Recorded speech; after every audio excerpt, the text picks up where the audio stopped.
let's go. Yo, if you agree or disagree, let them know. Yo, drunk uncle, drink more. We got 2 hours to chat like strange animals. What's up, everybody? We got 50 miles for the trolls. Let's roll. Yo, it's the Eddie Block Show. Drunk uncle on the side, ready, let's go. Hey, it's the Eddie Block Show. If you agree or disagree, let them know.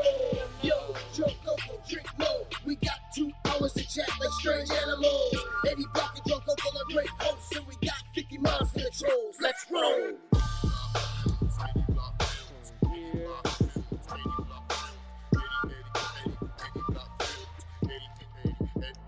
What's up, Bearded Patriot?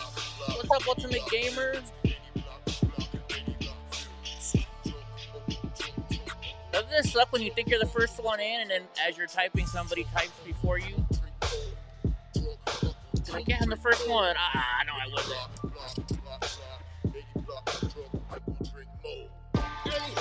What's up, Genie? What's up, Sheep Dog? Mr. Nice Guy. Another cold day around here. Yeah, I'm a proud boy. Here to tell y'all, movement is here, baby. We here. Keep on watching. Keep on listening. Don't pay attention. What's up, Julius? Woo! 2021. We're in the house. What the heck is this? Back, baby. Man, he's over there on Twitcheroo, too.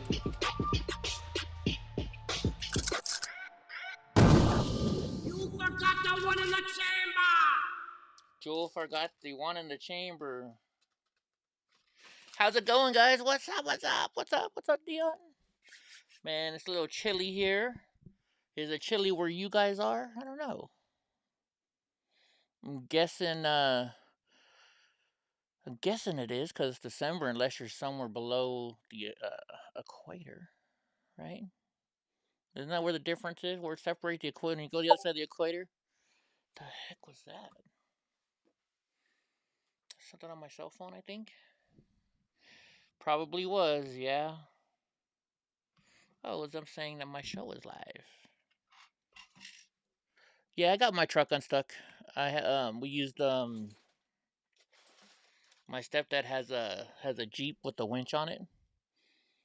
So I just drove over there with the Jeep with the truck, or Jeep with the winch, hooked up the winch, and was able to roll it out.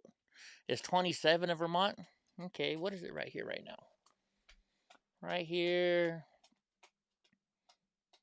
It is... What, Brownie? Hold on, Brownie. I'll let you say hi. Give me a second. It's like 40 right here. Come on, Brownie. Come on, then. I don't know accurately because... Come on. Come on, then. Jump up here. You want to get up here? Come on. The, what do you call it? So, apparently, from what my stepdad says is... There you go. You got to say hi now. My stepdad says where the weather station is, that it says, where... Like it says, it's 40 something here. It's like 1,000 feet below us. So, your truck was covered in ice this morning. You were almost late to work for having to scrape your windshield. Yeah, that sucks, huh? Yeah. You haven't had any snow yet? Oh, we had a ton of snow. Like, there's so much snow right now. I can't even, like, my scooter's not even working right. It's too cold for my scooter to work. My scooter is too cold to work outside. We just had a big, huge storm, so we got snow all over the mountains. Well, you know what, Diggleworp? And I got your card today. That was cool. Thank you. Diggleworp lives in Florida, where there is no snow. Has it ever snowed in Florida before? I'm curious. Has it ever snowed in Florida? I'm tired. A gas-powered scooter? That would be too loud. That'd be way too loud. Let's see, if I do it on that one, it's going to mess with stuff. You know what? That's why I didn't move all my stuff out that way. Gotta put all my stuff back here again. There we go. Let's see, does it snow? Does it snow in Florida? I would guess maybe once in a while it's snowed there, at least you would think. I need a Barstool go kart. Oh my gosh, one of those things. It's very rare for snow to fall in the U.S. state of Florida, with the exception of the far northern areas of the state. That's what I figured. Though trace amounts have been recorded or flurries in the air observed a few times in the century. So I guess not. I guess not. Florida will snow this year. No, it's never going to snow, remember? You know, they got to talk about their whole, what do you call it? Oh my gosh, what the hell do you call it? My brain is freezing all of a sudden. It's normal. Oh, global warming. Yeah. Global warming.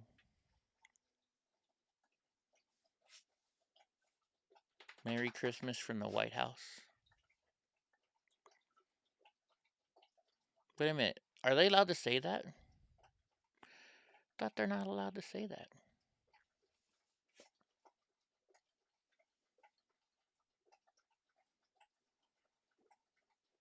Affordable plasma cutter. How much do you think an affordable plasma cutter is? It says affordable plasma cutter. Oh, they want to do a product demo. It doesn't even show you how much they are. Yeah. Don't you love it when they do that? But then here's the thing: if you need to ask how much it costs, then you can't afford it, right? Just saying.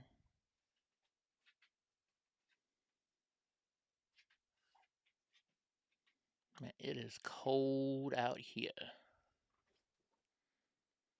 Baby, it's cold outside. We can't sing that song. We'll get in trouble.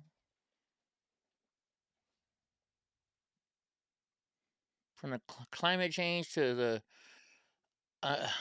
to that whatever thing that's going around right now, to Megatron. Did you say Negatron? What's Negatron? What's up, Eden? Negatron. We got North Fourth barbecue sauce. Wow. It's finally cold up there. I used to love the cold, but now I'm kind of like, not anymore. Not anymore. What's up, Polly Wally?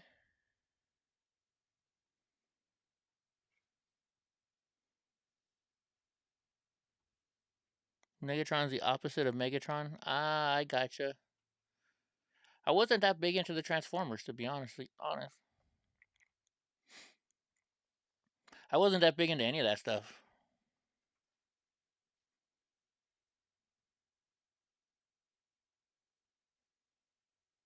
Yeah. Am I gonna get snow? We already got snow, Eden. We've already got snow. Shoot. We couldn't go anywhere for a couple days. We had so much snow. Yeah. You know. Yeah, no. It is cold though. The heck?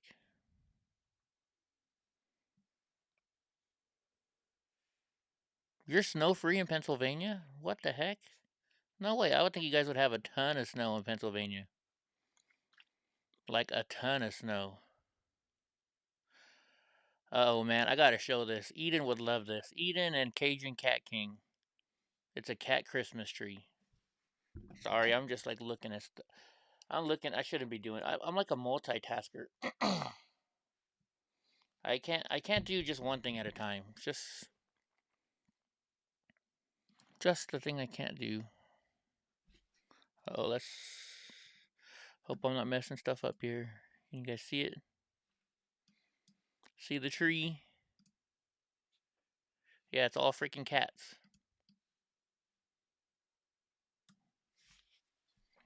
Actually, I wouldn't say snow is silent. I wouldn't say that. I wouldn't, because you know, when you drive over snow, it sure does make sounds. Yeah. Let's see. Oh, this is funny.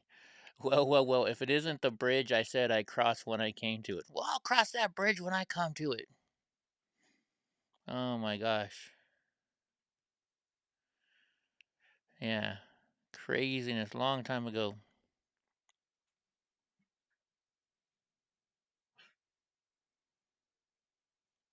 It's a was that a Halloween tree? You know, I never even thought about that. I guess it could be a Halloween tree, huh? Yeah.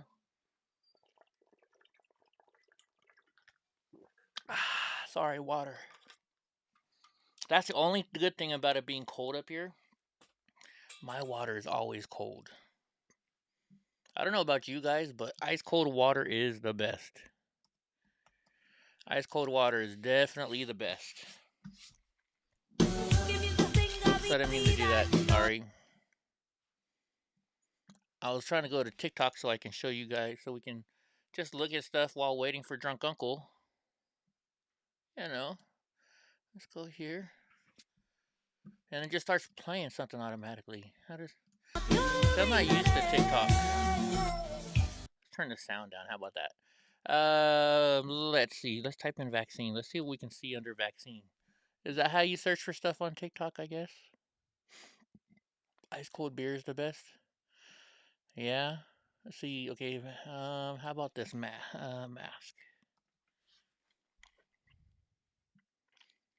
Let's see. I gotta turn the sound back on. See, how are these people allowed to play these songs?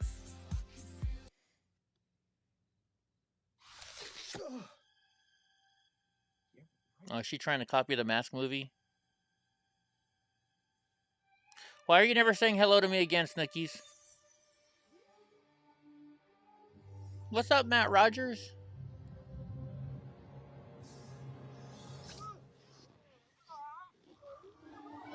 I guess she's trying to copy the mask. So I saw this video of a cop forcibly removing a masked subway commuter for asking him to put on a mask. And at first I was confused because there are signs all over the subway stations and subway cars asking people to wear a mask. But then it occurred to me, maybe the NYPD don't know how to read. So I skated to my local mask stand in Chinatown to pick up some masks for them and myself. Just because unemployment She's skating in those heels. And the government deems the economy more important than human lives doesn't mean that we're not still in a pandemic. Next, I went to Dunkin' Donuts to get some pig Dude, bait. you can't even walk. I thought my look was giving, but not everyone seemed to agree. Finally, I hopped the turnstile like all New Yorkers do. If you're upset that I committed fare evasion, I just want to let you know I'm just following the examples of the pigs in this video. Previously, when I tried to give them masks as it was mandated on their job as cases were skyrocketing, they refused them. So this time I got creative and attached masks to a fishing pole with donuts as... You know, this is going to be one of those ladies that's, you know when they're those 80-year-old ladies that still dress like they're freaking 10 years old?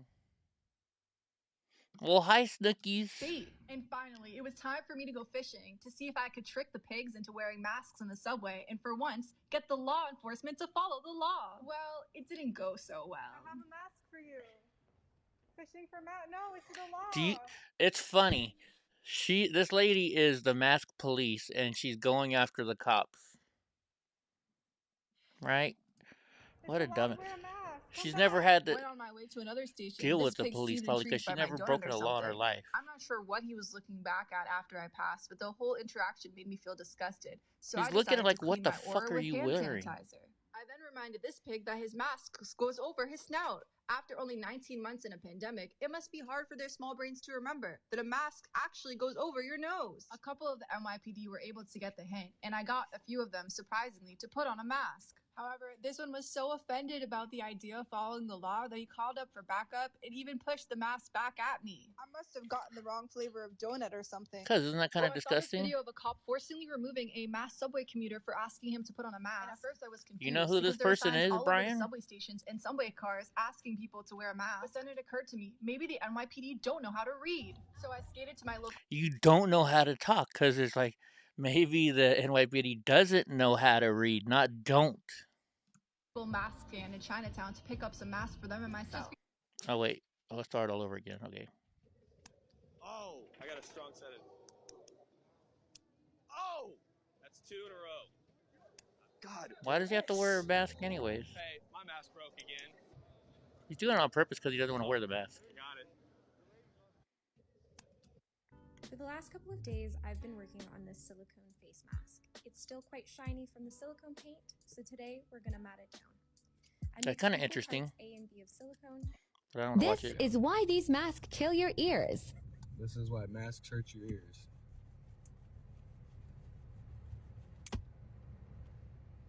This is why these...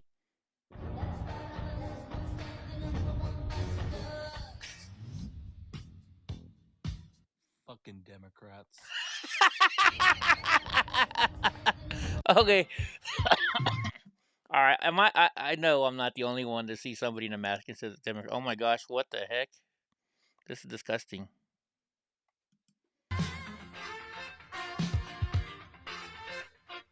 The F? Okay, I'm sorry. We gotta switch The that. time I put a mask on without reading the label.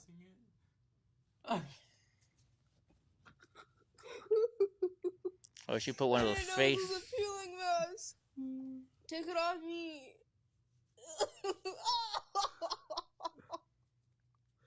I'm so glad I don't have to get all dolled up like you ladies do.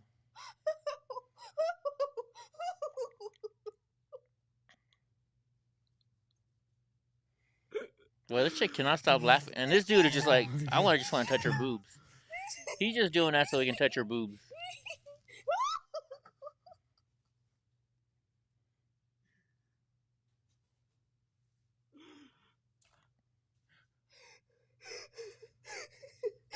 That's breaking. That's breaking. I'm so glad I'm not a woman. Just go.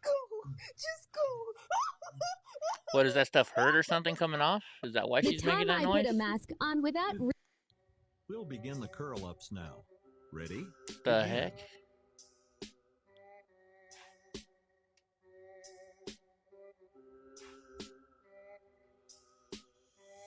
I went to Subway wearing this mask. Sir, you need to put on a mask. Idiot. I went to Subway wearing this Oh, mask. that's funny. So maybe I should just shut the fuck up. I'm bored. I don't wanna do that. So maybe I should Oh, just give me a shut the break. fuck up. Some of these are just... Yeah. No. Let's go through some more. You feel the same?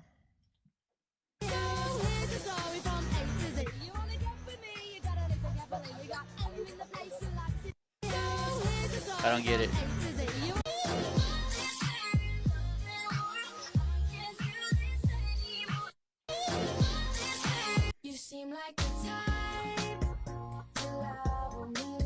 Is guy really teaching you how to put on a mask?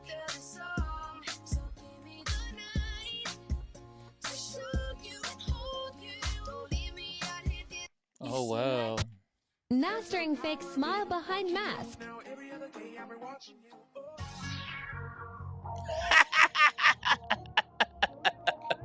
Okay, that's funny. Mastering. My sister is vaccinated but still wears a face mask in California. She Says she's a says liberal. she doesn't want people to look at her ugly face. I'm telling Are her you she's kidding the me? only one with a face mask at the mall. People were staring at her the whole day. I'm acting like I don't know her law. My sister is...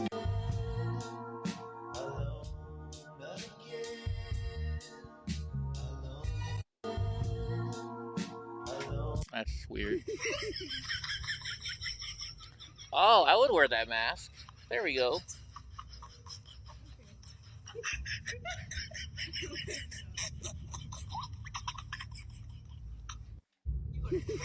Let's never forget the first lockdown when nobody had masks.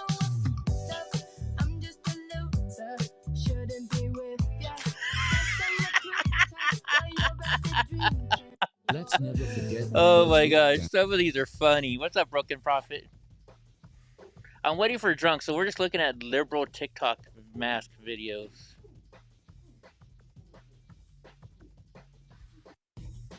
The 3 things you should never do when lucid dreaming.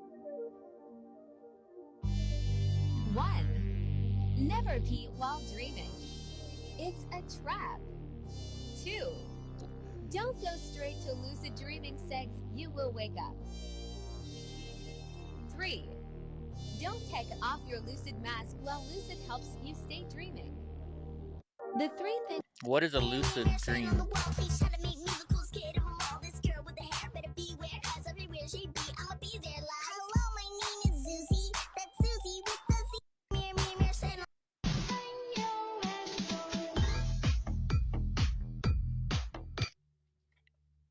Okay, mask.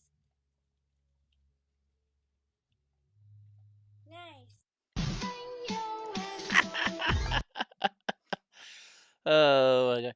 Yeah, you don't want to pee in a dream because you never know. Wait, what did I just do? Is that all the videos? They don't have like unlimited. Let's see more. Oh, those are more accounts. Let's go to videos. Maybe that's what I'm trying to do here. Load more. Where the heck is Drunk? He's kind of late today. Oh, there we go. Now we can load more. Some of these are funny. I don't know. The screen is blurry. Is the screen blurry? I don't know. I don't really. Let's see. It doesn't look blurry to me. But I have different stuff than you guys do. I have different stuff to see than you guys do. What is under the mask anyway? When you mistake your face mask for a napkin.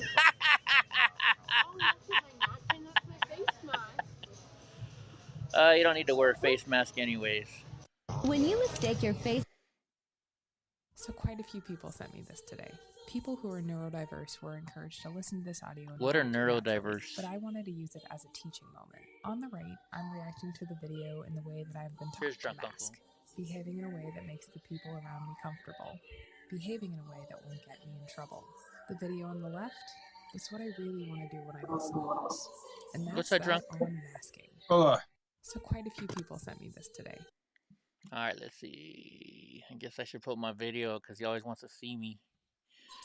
So let's see. Here we go. We'll watch a couple more. What are we doing? I just watched doing TikTok stuff until you showed up. Just waiting on you. I get in trouble for playing this song. Remove the mask and boys will give you a 100K like.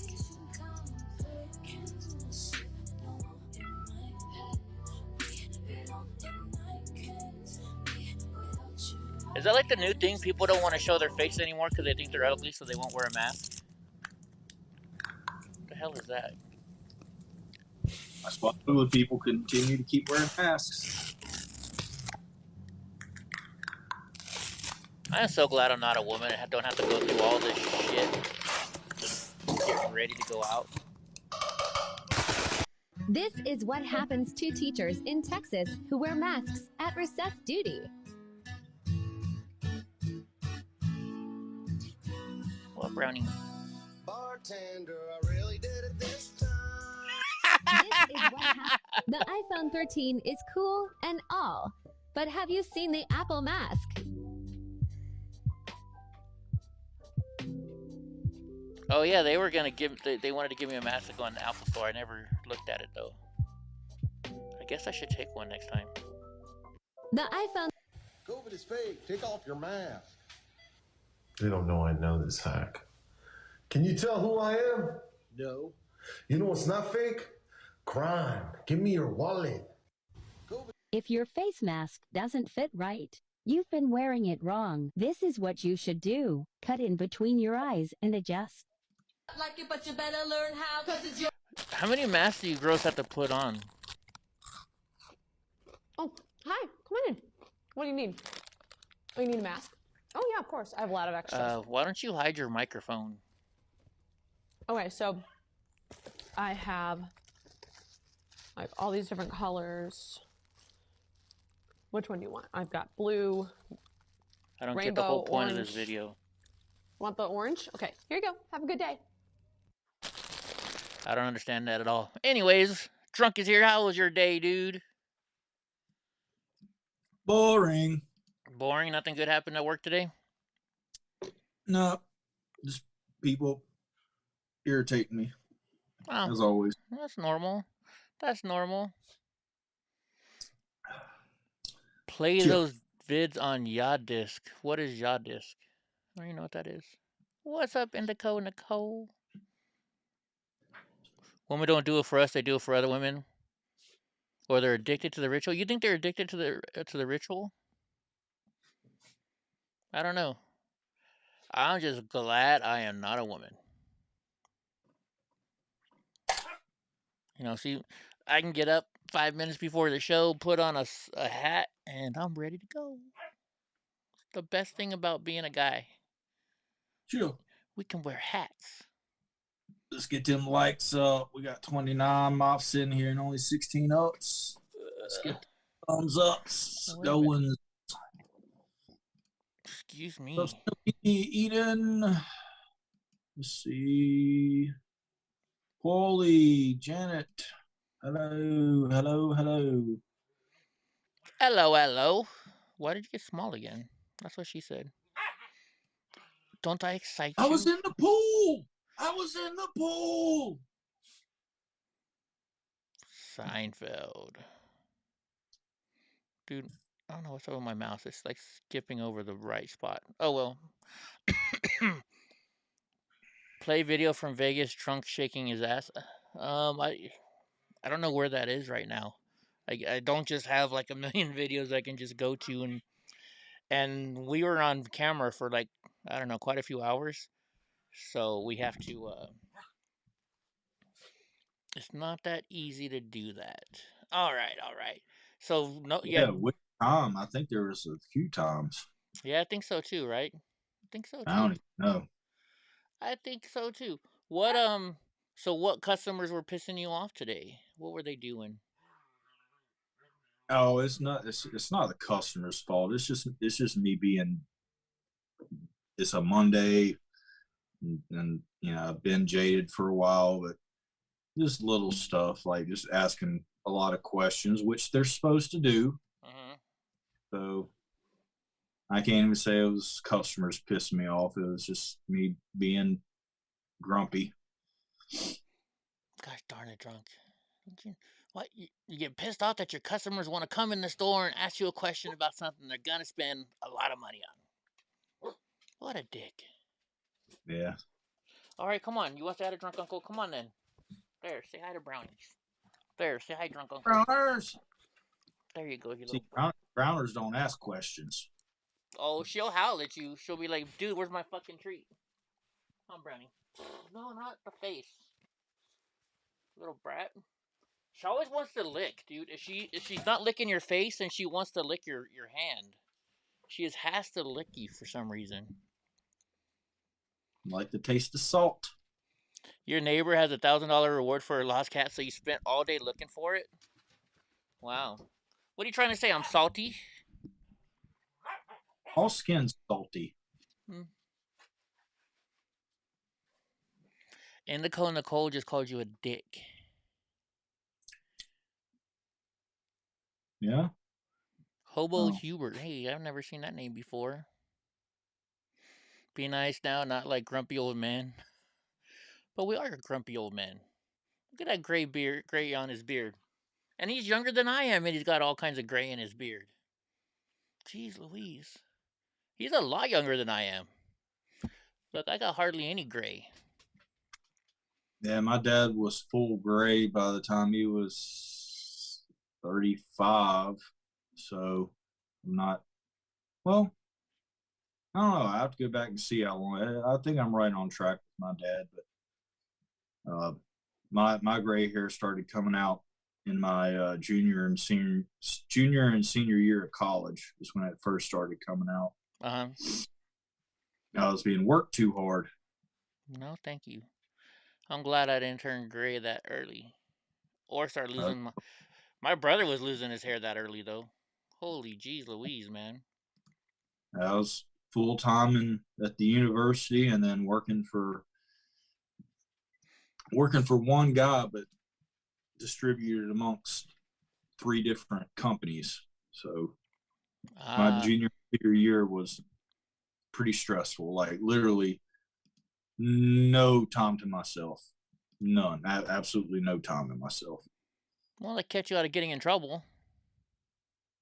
I don't know about that. Yeah, I was in nightclubs. There's plenty of ways to get in trouble in nightclubs. Oh yeah, that's for sure, huh? That's for sure. That's for sure. All right, well, let's get to the news. All right, the House Dems blame Biden's White House for not holding anyone accountable for multiple crises. Excuse me, however you want to say it. They're starting to fight each other now, so that's good. See, that's what they did to screw us up. The Democrats got all us Republicans to fight against each other. Now we just, they're fighting against each other, so that's gonna be bad for them because they know they're gonna lose next election. And I just go, ha, a motherfucking ha. Let's see. A House Democrat blamed President Biden's White House for not holding anybody accountable for multiple crises plaguing America, saying it started with Afghanistan. I think it started with the big old 19. I don't know what the hell you're talking about. Excuse me. The lawmaker eviscerated Biden over the multiple political pit traps the administration has dug itself into. Well, no shit. Dude's a dumbass. You guys elected him. And then you had somebody running with him that they only gave the job to because she's black and she's a woman. And she sucks too. Or so I've heard. Well, I mean, she obviously does, or she wouldn't be where she is today. Right? I saw a video. We have an actual prostitute as a vice president, people. Where did I see it at? I think I saw it on Facebook, but I saw a video, a picture of Kamala Harris with Jeffrey Epstein.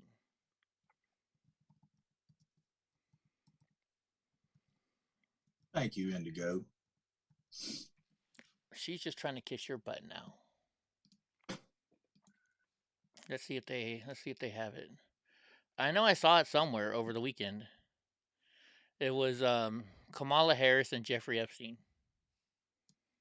Oh, here it is right here. Oh, they say it's photoshopped. They say that's photoshopped. Well, who knows? Kamala's a little too old for his blood. Oh, that's true. That is true. Yeah. Oh shit! I'm sorry. The articles are not up. My bad, guys. Do you know Montel Jordan was banging Kamala? No way. Yeah, the TV host. Montel Williams. Yeah, no. Okay, yeah, I knew that. I always get this is how we do it, the talk show host. I always get their names mixed up. Yeah, I was gonna say. I was like, that's a different guy. Oh man, sorry. I need some water.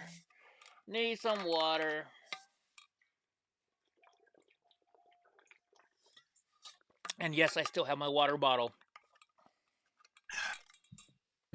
All right, let's see. Bette Midler apologizes for Twitter outburst calling West Virginia poor illiterate. I'm just seeing red. So is everybody that's red poor and illiterate? Is everybody that's a Republican? Let's see. The 76-year-old performer is known for speaking her mind. What does she say? What Joe Manchin, who represents a population smaller than Brooklyn, has done to the rest of America, who wants to move forward, not backward. Like his state, it's horrible. He sold us out. This probably should be shown after. Joe Manchin totally screwed over his fellow Democrats. No more Build Back Better plan, right? Is that what I hear? Did I hear that right? He's been telling them that from what I hear. Yeah. But they don't want to listen. They think I remember hearing one idiot, they're like, he needs to go ask the people of West Virginia, do they want better roads? Do they want lower prices on prescription drugs? And just like asking questions that people are obviously going to say yes to. And it's like, you might as well go ask them, would you like a Mercedes Benz? Yeah. Come on, bro. You know, Brownie, get down. Stop licking me. Yeah. There's definitely something fishy in there, and he doesn't like it. Oh, of course. And the Republicans don't like it, or I don't even know. Do we even have any independents in the Senate? I think there might be one. Is Bernie Sanders still in the Senate? Yeah. Okay. Well, I think he's technically an independent, but he normally falls asleep during most of their meetings. You know, you can see him just. I had a long bus ride home. We got to free healthcare for everybody. Oh, we got to pay off everybody's student loans. Yeah. I would have rather had Bernie than Joe. Almost. I mean, come on. Caramel vodka. You got caramel vodka? Ooh. That would taste probably pretty good. In fact, you know what? I do have some Crown Royal here. You know what? Let's have a shot of Crown Royal. Hey. Brownie, why are you being so pushy with me today? Will you get down? And the monster. Crown Monster. Little brat. Dogs have been brats all weekend. All right. There's still snow outside? Yeah, it won't go away for a while.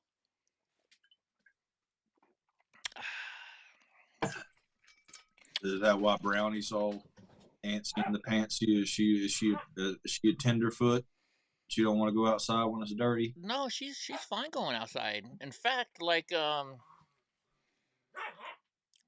last 2 days, Sugar would not come in the house, and Donnie didn't want to either. But see, the problem is I got to keep Donnie on the leash. Yeah. Because he likes to run, so I'm not gonna leave him outside if I'm not out there. Or if I can't watch him from here. Because what happens if he gets snagged on something, or if he hurts himself? You know, so it's a pain in the ass. Goddamn dogs. I thought you were saying the other day that they didn't want to go outside because it was snowing. Yeah, they didn't. But then once they saw what the snow was, then all of a sudden Donnie was in love with it. Oh, okay. It just took them some getting used to. Yeah, because they'd never seen it before. You know, because let's see, Panda's I guess you are like in 10. California, so unless you're in Northern California, you probably don't see snow very often. No, where I lived in Madera, you didn't see snow. Madera is not a. But I come up here to my family's house all the time, so there's always snow up here. Like up there's a mountain right by me, Bayshore and stuff like that. My friend had a cabin up there, and we could go up there. It would be 110 degrees in Madera, and we could go to the snow on his property within an hour and a half. Wow. Yeah, that's the height different. But that's what's great about California. You can go surfing in the morning and go skiing in the afternoon. You know. or vice versa. All right, your hot mama. I don't think God wants it that way. Maybe that's why he put a damn earthquake line there and a bunch of crazy people would run in your state. And oh goodness, maybe California's like a damn ticking time bomb of just like shouldn't be there, like crazy world. You shouldn't be able to surf and snow ski in the same vicinity. You know, Mother Nature that doesn't like that. Yeah, I'm gonna gate smasher. I don't even. Anyways, all right. So AOC is wrongly suggested that she represented more people than Senator Joe Manchin in an interview on Monday. Now, how can that be? Because I thought Congress is divided up so everybody has the same amount of people that they're overwatching, right? And appears on. What's that, Drunk? I didn't understand what. AOC is telling people that she represents more people than Senator Joe Manchin. Okay. Oh, actually, that's false. Wait a minute, that's false. Because AOC is a congresswoman, right? Which she only does like the Brooklyn area. A senator does half the freaking state. Yeah, but West Virginia is not very populated. Yeah, that's true. I can't even name a major city in West Virginia. Like I don't even know what the damn capital of West Virginia is. So I think I used to most of have West all that stuff Virginia memorized. is pretty rural. So I mean, she may be correct because I heard a term like this. It was like Joe Manchin or whoever his name is that runs the population of Brooklyn. Is holding up this side or the other. But yeah, so. Well, actually, here's what she said. Let's see. Where was it? Just read it. The House of Representatives, and that's is the only majority that reliably delivers the actual will of the majority of people and voters of the United States of America. That is why they call this the People's House, she said. But yet they don't really have a majority. It's not really a majority there by very much. There you go, Morgantown. Diggle says Morgantown. Oh, here, let's watch it. See, and that's close to me. I mean, West Virginia is close to me. Never fucking heard of it. David says capital is, or the capital, Charleston, West Virginia is the capital. It's difficult to hold together a House majority. And, especially with the razor thin margin that we have. There is Charleston, South Carolina, but agenda. I know that. The idea that Joe Manchin says he can't explain this back home to his people is a farce. I mean, it's a farce in terms of, does she even know what the word farce means? Because I represent more or just as many or more people than Joe Manchin does. No, you don't. She's stupid. I think farce was what do you call that? The word of the day. Was farce the word of the day today on her calendar? That's the word I should use. She tells her people that work for her, yeah, you know what? Here's what I want you to do. Every day, give me a new word. A new big word that nobody knows. So it looks like I'm smart, but I'm really not. All right, so President Trump sues the New York Attorney General Letitia James in an effort to halt the probe into the Trump Organization. Latita? Is it Latita? Let's see. Letitia. I think it's Letitia. Yeah, it's Letitia. No, Letits. It's Letits. Okay. All right, sure. What's up, Kate? Let's see. The suit filed in U.S. District Court in the Northern District of New York argues that James' inquiry into Trump's business dealings, which has lasted for more than 2 years, has violated the former president's constitutional rights. Let's see. With a callous disregard for the... I mean, it's just them... They're going after Trump for anything. I mean, look, for 3 years of his presidential campaign, they were trying to say he was this and he was that, and they spent 3 years and how much money trying to find Russian collusion just to find none? But yet their president, Joe Biden, son was working for Russian or working for companies over there in Russia and all over the place making money for jobs he had no right to be working. Okay, so I heard something today about the reason why they're doing all of this. Okay, go for it. And I don't know because I haven't verified anything. But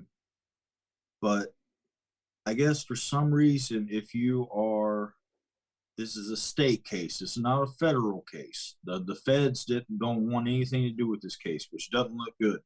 Mm-hmm. So I mean, it's probably going to fail. However, I heard something about if you get indicted by a grand jury, you can no longer run for president.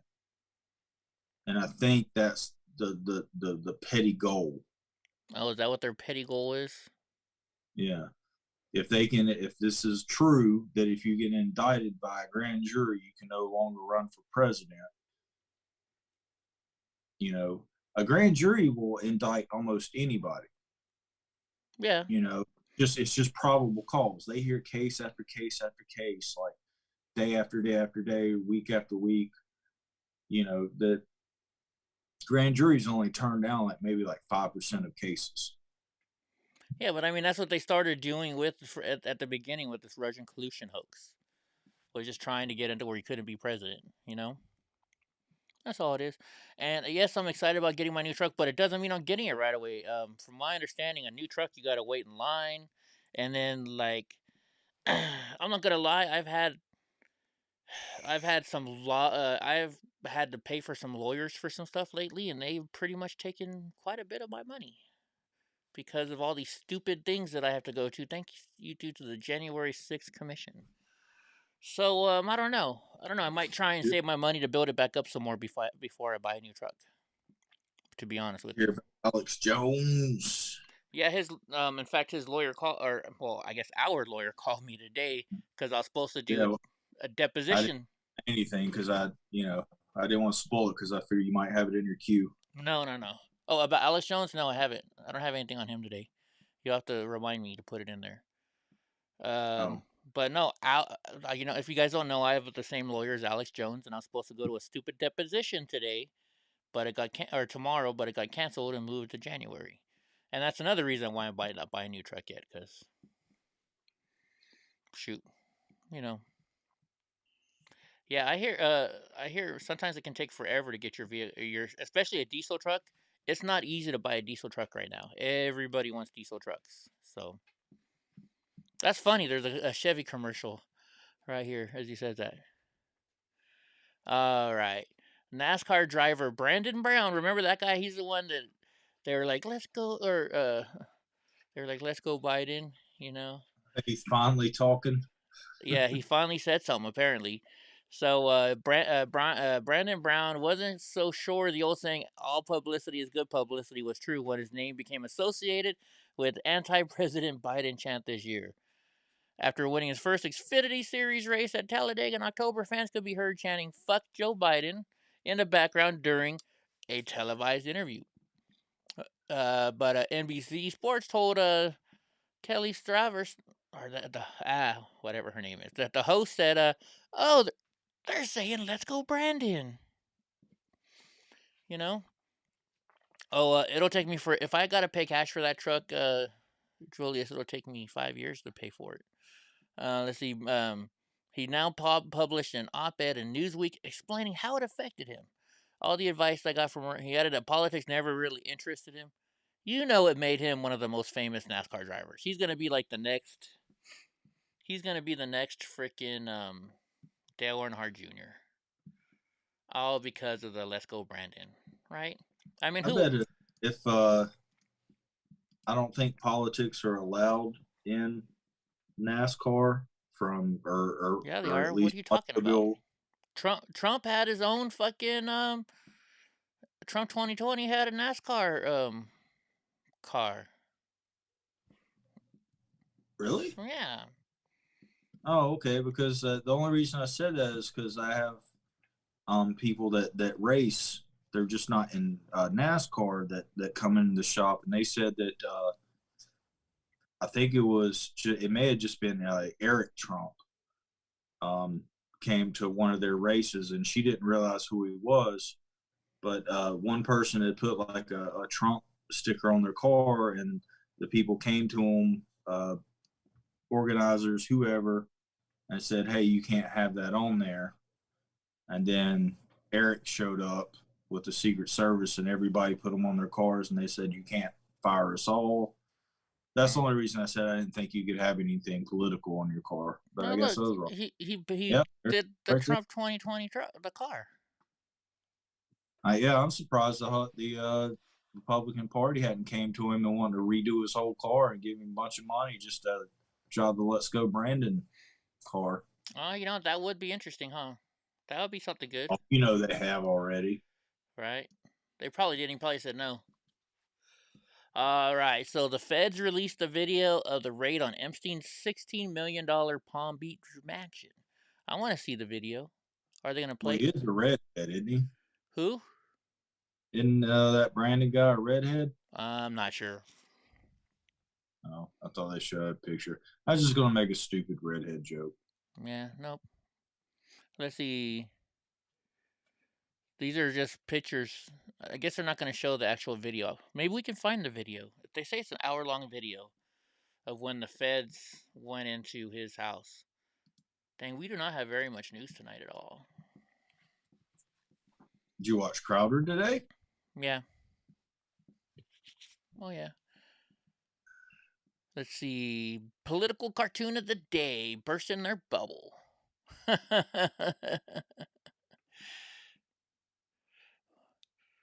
Julius wants to know what the joke is. Let's see. Obama speaks out on our climate footprint. Vote like your life depends on it because it does. I've already forgotten it, Julius. I was just going to have to play off of, you know, there's plenty of, you know, redhead jokes. So like, oh, he's evil. He probably sold out to, you know, or they have no soul. I don't know. With jokes, when you're trying to learn these like Landau type jokes, you have to say them like right then, or they're gone. Well, why don't you try being yourself instead of trying to be Landau? No, it's thinking on your feet. Landau's just a good example. You know, you gotta have the jokes ready, and it's all about timing. I know, but you're not here because of your jokes. You're here because of you. Stop trying all the damn jokes. No, remember, because I was supposed to be like almost a quarter Black Garrett in Landau. I don't know. Who knows what it's evolved into? We're just what we are. Hope everybody enjoys. I like to make jokes. I like to make people you can make laugh. jokes. People are still here watching. It's all good. Let's see. The Stop the Steal rally organizer says the January 6th panel subpoenaed Verizon for his phone records. Yeah, they did the same thing to mine, and they got him. Ali Alexander attorneys filed a complaint arguing the request does not pertain to the committee's investigation. The complaint says Alexander gave the committee his communications with GOP lawmakers. Oh, nice, Jeannie. Congrats. Let's see. Stop the Steal organizer provided the House committee investigating the Capitol insurrection. It's not an insurrection, Yahoo. It was never charged as an insurrection. With his communications involving several Republicans, so he's given up. He shouldn't be giving up all this stuff.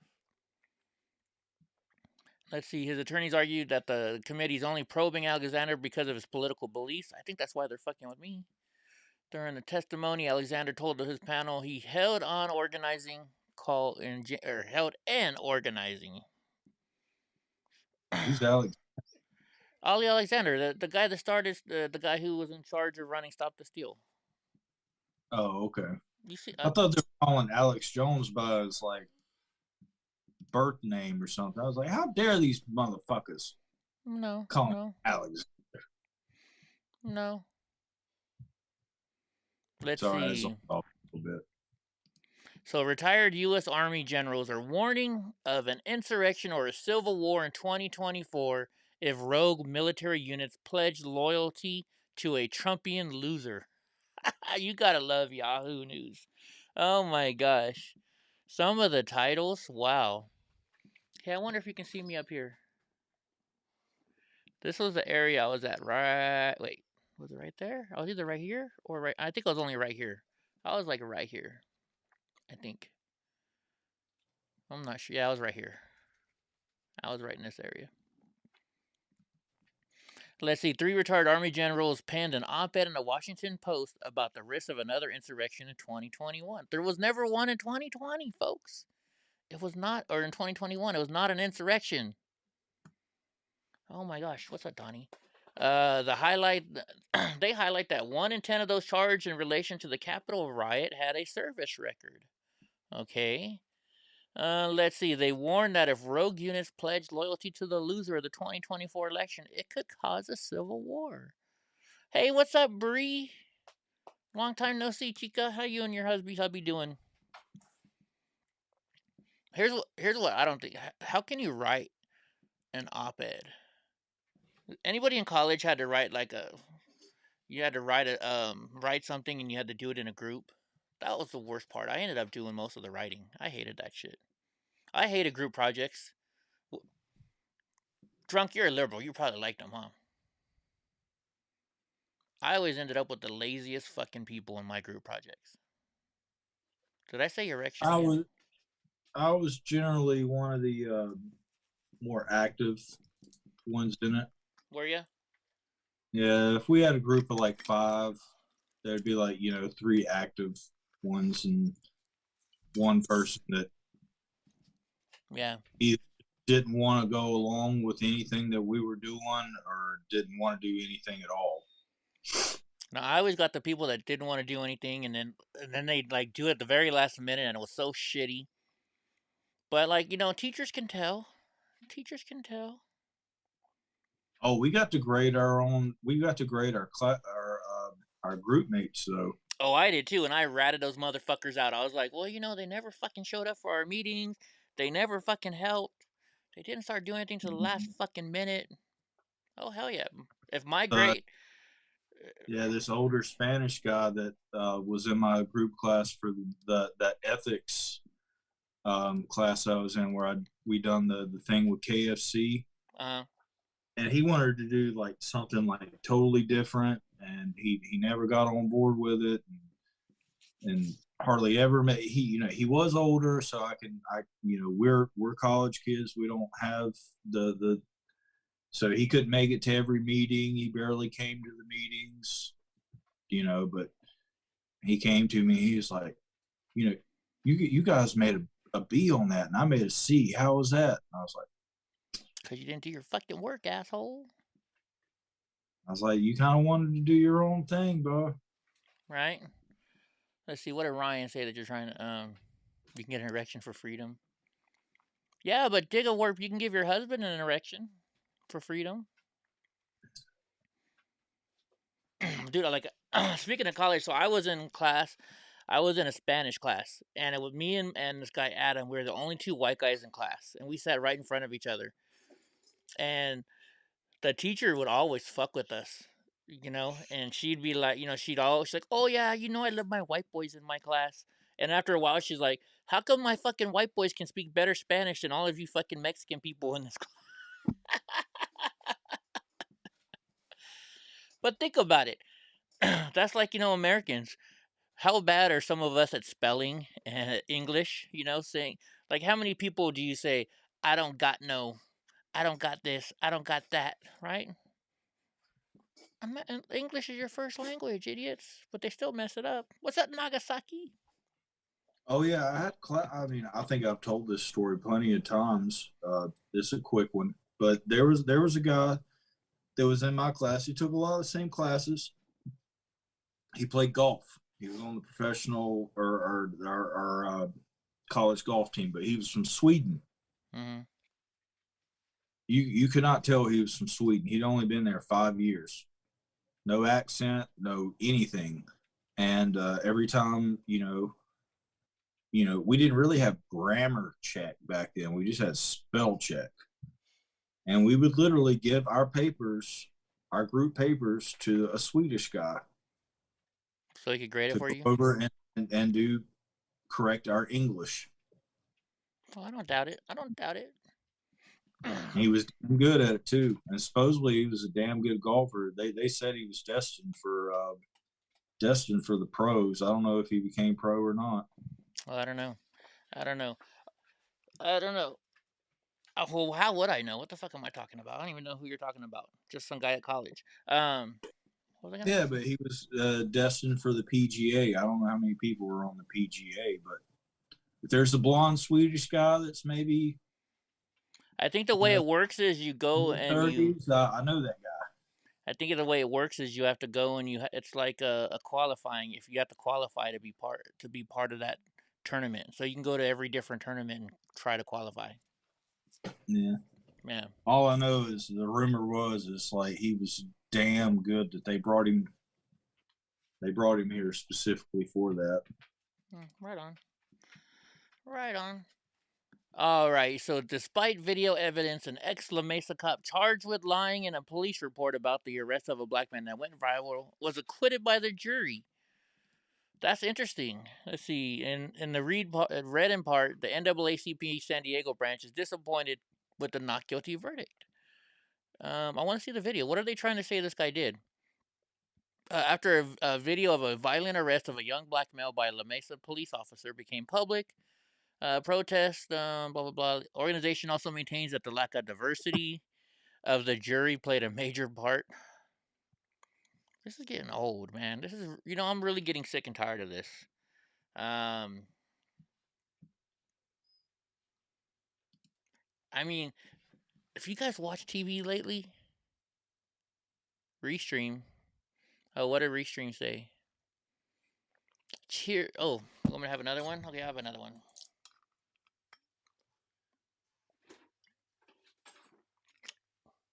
The heck was that? That was weird. No. What percentage of America? Let's go do some research here real quick. Let's look up the census. Well, what did they do it in 2020? I think the 2020 census. Let's see if they have the numbers out yet. Let's see. What are you guys looking at here? You guys are still looking at this. Let's go look at the census. Let's see the results. Let's see what percentage of people are white, what percentage of people are other races. How do you see the results?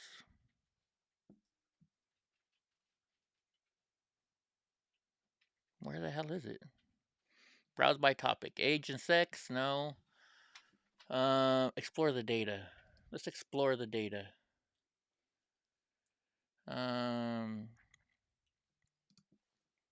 Why is it not going to it? I guess I'm in the right spot already. Explore the data. Let's look at the tables.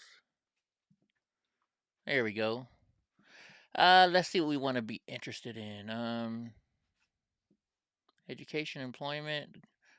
See, it's funny that the stuff that you really want to know, income and poverty, interest of population. Let's do by ancestry. Here we go. Oh no, that's not going to show it. Ethnicity. Here we go. See, they're not even showing. Okay, how about this? What is the diversity? And you know what people are going to say? Yeah, but there's so many illegal aliens in here that it doesn't count. I don't even think I filled out my 2020 census. I didn't because they said that all that was going to do is help the Democrats get more money for their programs. So I said nope. So I didn't fill their stuff out at all. The Republican Party Madera told you not to. Filling out my consensus and like putting on there that I was like an illegal alien and seeing if they actually came to see. I can't remember. Who knows what was going on in my head back then? Dude, they don't show you much in here about race. They just show you. I want to see the fucking numbers. See, they do all this work, right, to do that census, that they don't even do it right. I want hard numbers. That's all I want to know. Just how many Americans are white, how many Americans are black, how many Americans are Chinese, how many Americans are this, how many Americans are that. Just give me that shit. That's all I want to know. Oh my gosh. All right, I already found it. You found it? Okay. Can you tell me where I find it at? I just typed in 2020 census by race. Okay.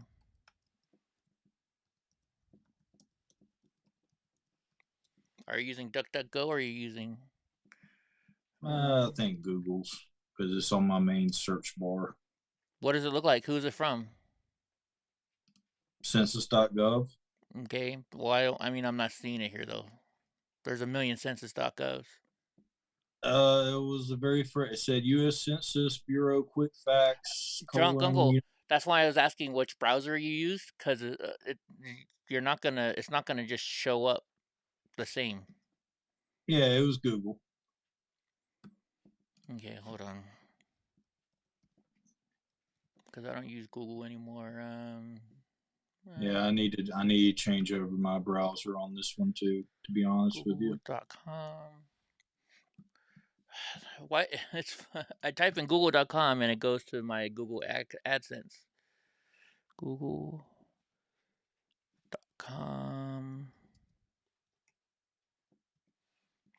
There we go. Okay, what did you said? Census by race? 2020 census by race, and it was the first hit. Let's see if we get the same stuff. I got a fact check. Quick facts. Is this what you got right here? Yep. And then it's the third subsection. C1. Damn, white folk is 76%. I thought we were more in the high 50s. Okay. Race. So white alone is 76.3%. Okay. Well, that's good to know. Black or African is 13%, 13.4%. American Indian is 1.3%. Asian alone is 5.9%. Hawaiian 0.2. 2 or more races 2.8%. Hispanic or Latino is 18.5%. And white alone, not Hispanic or Latino, is 60.1%. Those are confusing numbers because that's way more than 100%. So that's why they do the alone or. Yeah, why is white alone not Hispanic or 2 Latino? or more races, and those are confusing numbers. Yeah. Yeah, Hobo Hubert's right. That's why I use DuckDuckGo, because they give you everything. They're not. So look here, okay. So well, no, but this is from census.gov, so these are their official. No, no, that's not what we're talking about. We're just saying that that's why you and I didn't have the same results when we typed in on the. Plus, either way, if you have different companies, they're going to give you different lists, anyways. You know what I mean? All right, so let's divulge into this then, folks. So it says white people alone, they're 76.3%. That's a weird number. I'm going to go with this lower number, the white alone being 60.1%, okay? Yeah, and non-Hispanic or Latino, because there are white folk that are, So the reason I'm going to go with this from Europe. Yeah, the reason I'm going to go with this is because we're talking. I'm talking about commercials here. Have you guys seen commercials and TV shows now? Look, like I don't know if it was on the show that Drunken Uncle and I would like to watch today, and I think it was. But I've been saying this for a while. You can wear a black power shirt with the fist, but you can't wear a white power shirt, right? Because then you're a racist.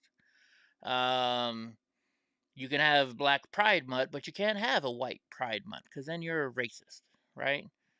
You can have the NAACP, which is a nonprofit for black people. But if I had a nonprofit for white people, you know what would happen?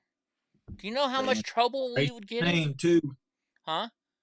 They got a racist name too. I still don't know why they had to rename that shit. They ought to know saying colored people ain't. You can't say that no more. Right. National Association of Advancement of Colored People. But you can't say it anymore. But they're saying there's no black people in anything, right? Oh, all these white movies and this and that. Well, you guys have your own fucking channel. You guys got BET. You've got what's the other one? Well, there's channels, right, where they only have black shows and they have the token white person. So it's okay for them to do it, but not for us. It's not about that. It's about what TV shows and stuff like that are about, folks, is genres. It's a genre. You guys know what a genre is? It's like, Yeah, it's a style. Yeah, style. Thank you. It's a style within a TV show. You got sitcoms, you got dramas, you got fucking soap operas, you got documentaries, you got news, you got sports. But what Crowder brings up is a lot of the times is how because Crowder's around my age, he's a little bit younger, but he brings up the shows that I watched growing up, and that was Family Matters, Fresh Prince of Bel-Air, Full House. We didn't The Cosby Show. We watched In Living Color. We watched Saturday Night Live. You know, it wasn't about race. Nobody gives a shit. Nobody gives a shit about that. You know, right? But what I'm trying to say is, different cultural backgrounds have different cultural histories and stuff that they like, right? That's why, you know, if you have a show with a whole bunch more mostly white people on there, mostly white people watch it because that's something they're used to. When you have a show that's mostly black people watching it, it's because the show's about issues that mostly black people have. You know, but it used to be that way. Fresh Prince of Bel-Air, Family Matters. No, I know this is all that's not stuff that. I got you. Go ahead. Sorry. I know. I'm having a grumpy day again, I guess. No, but it's just because, you know, that's why those you know, it's those groups of people, right? It's not. I'm sorry, I lost my train of thought. Well, they put it into that now. Yeah, but you can't. Why put an end to that? That's just the way it is. You know, if you go to San Francisco, right, and L.A. and all this stuff, even New York, wherever you go to these big towns, right, they have these areas where they call it Little Russia, and then they call it Chinatown and Little Italy, right? You know why? Because they're all from the same cultures and they all knew each other, or their families knew each other from the city that they grew up in their country. So they moved together so that they can be around like-minded people. That's why you have white shows, you have black shows, you have, you know, Chinese shows. It's just the way it is. It's just the culture, the cultural background of the people. Give me a You're break. just limiting your market, then. To Your me, yeah. and you're limiting your market. I mean, you want to do that? Cool. It's your money. It's not my money. Right. Oh my God. The tobacco, well, let's see, the vape companies are only advertising on vape channels. Though they're racist because they only advertise on vape channels. Why don't they spend their vaping money on a channel for people who are against vape? Because that would be a waste of their money. Right? But I mean, like, okay, let me see if I can find this commercial. So I saw this commercial today. It's a Southwest commercial.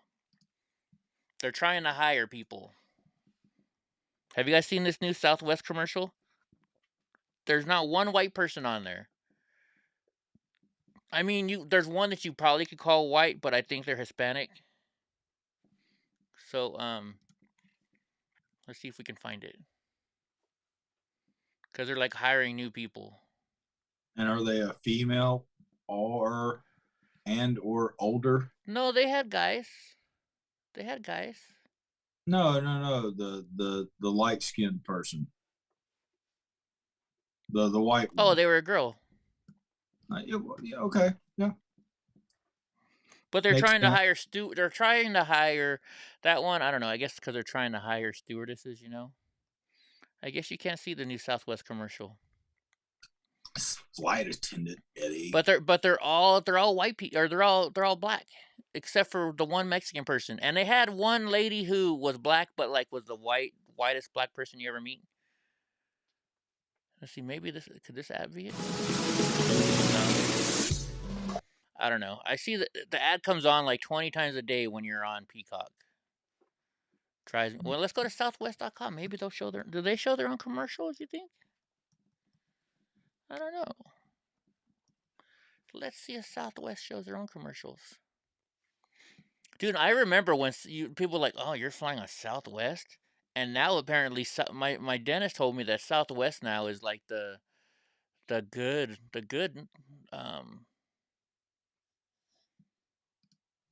one. It's now one of the better ones. Let's see, Southwest job commercial. Let's see if that helps us find it. Dun, dun, dun, dun. Go to videos. Maybe they'll have it. Nope, they don't have it either. What the fuck? Well, anyways, I'm sure you guys have seen it. If you haven't, then oh well. Oh well. But I'm just saying, so if you look at the sentences, Now, if you watch videos, oh, whoops, you guys aren't even seeing what I was seeing. Sorry. If you're looking at this information here, guys, so now they complain there's not enough black people in commercials. So now every person in a commercial is black, right? But the percentage of black people in our country are only 13.4%. Now, Cajun King is an actor. If you guys don't know, Cajun King is an actor, and he told me this like a couple months ago. He was pissed. He's all, you can't get a job anymore in Hollywood if you're white. You got to be black. And he said he's all 80% of the jobs are going to black people now. He's all, but they only represent 13% of the country. I'll be getting my 23andMe and done. And they're like, look, 5.4%, motherfucker. Right?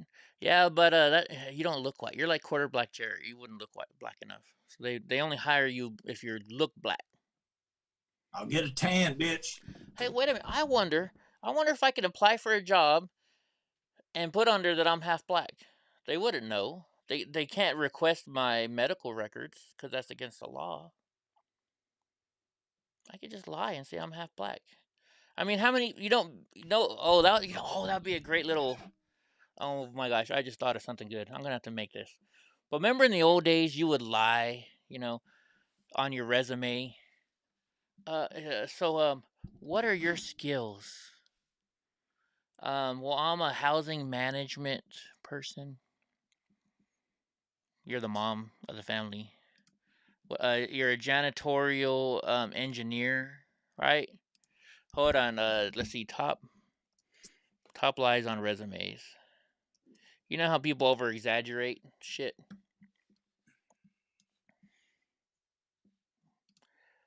You make it look better. Let's see here. 20 most common lies on resumes. Lying on the resume about education, falsifying employment dates, fabricated jobs. Yeah. Remember that stuff? Remember when people used to do that stuff? I'm a sanitation engineer. You are? What did you do in that job? Well, I went from class to class and I took the trash and put it in my trash can.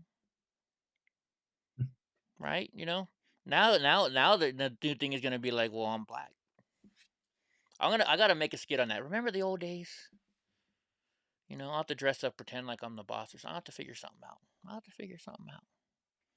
I used to walk 12 miles to and from school, uphill both ways in the snow.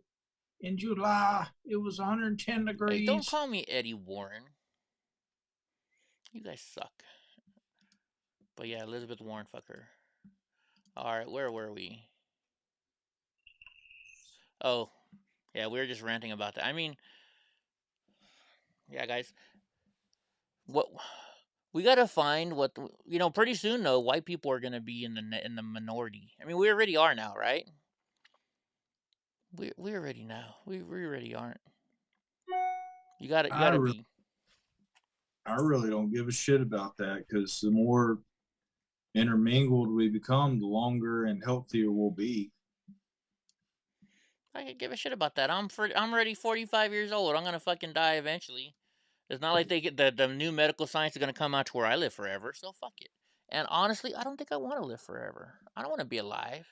I'm already sick and tired of all this bullshit going on in this world. I will be happy if you were to procreate, you wouldn't have white babies. You would have,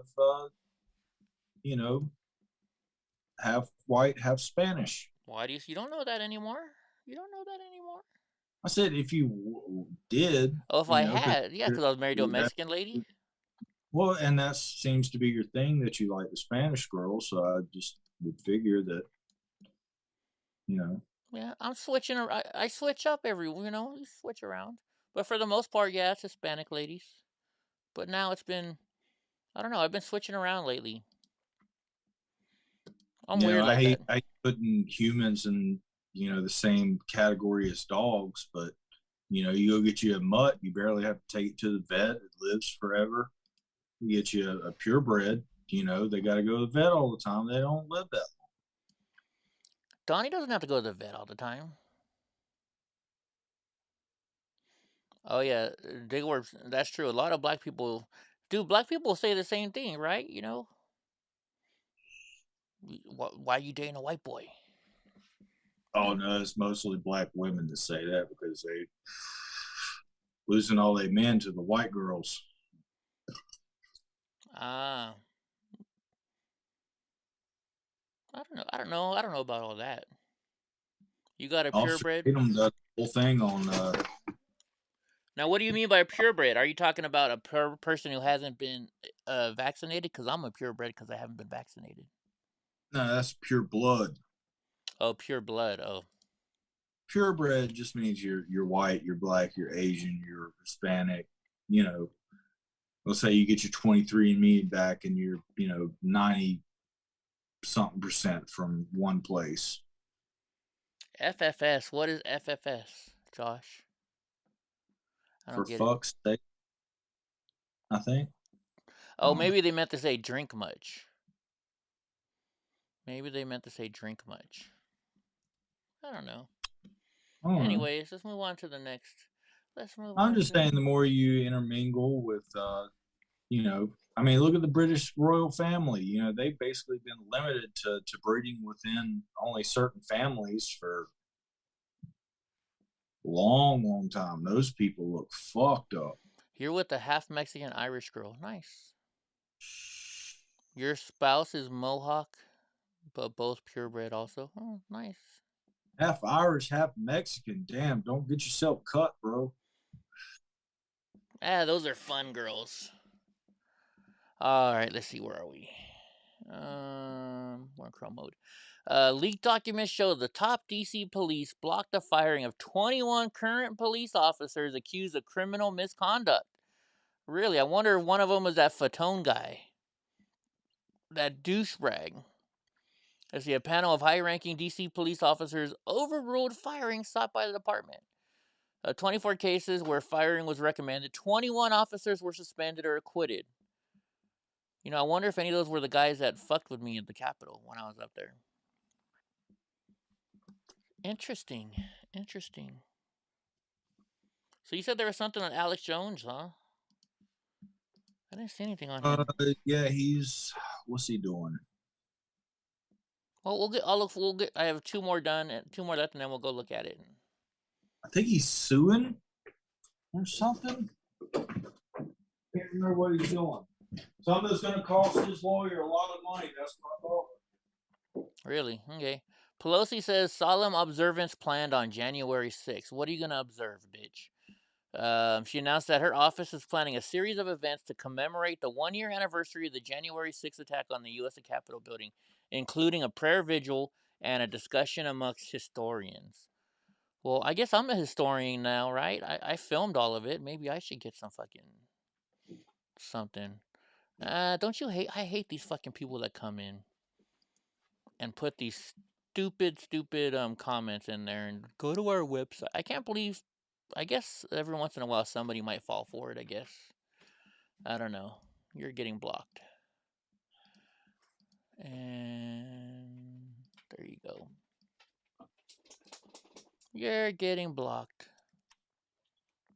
Let's see. In an email to the Democratic lawmakers, Pelosi said that the White House, while the House will not be in session that week, a number of members have expressed interest in being involved in a commemoration activities. So they're going to have an event over there. I wonder if I should go there and go to their event. That would be cool. That would be cool. What did who say? What, Donnie? Come here, monster. You want... There's some sort of weird thing that somebody keeps jumping in and posting. What's that? I don't know what it is. Come here. Whatever the message is that you deleted. I've seen it several times, but generally Snooki's on it. Snooki's mad because I didn't say hi to her fast enough today, I think. What, monster? People seem to forget that I'm not only paying attention to the chat, I'm trying to read the news and trying to make sure I'm looking for other stuff, It's kind of hard sometimes. To do what I do. It's not all shits and giggles. It never is. Ask Drunk Uncle. He's tried to do what I've done, what I do. He doesn't like it. That's why he likes just sitting over there and just I couldn't even figure it out. One time I tried to do it by myself. I couldn't even get the camera to come up, much less like navigate around and show articles and switch screens and add things in and take things out. I was like, I couldn't even figure out how to get my face on the screen. Yeah, that's right on. All right, so this humanoid robot could be the future of AI hardware. And they're not even, it's one of these ones you got to watch the video. Oh, we missed it already. Who cares? AI hardware. You know, I think we're getting a little too far into that pretty soon. We're gonna have robots running the world, and that's kind of scary, folks. Because the robots. Do they call that a humanoid or humanoid? What would they call that? A humanoid? Humanoid. Alex been talking about them for a while. Alex Jones is always right. Oh wait. Okay, so let's see. Is this what you're talking about? Alex Jones, the conspiracy theorist and founder of the right-wing website InfoWars, said on Monday he will invoke his right under the Fifth Amendment of the U.S. Constitution and decline to testify before the congressional panel probing the January 6th attack on the U.S. Capitol. I think he's taking it one step farther, though. Hold on, let's see. This did come out on Monday. Today's Monday. The committee has scheduled an interview with Jones for January 10th, 2022.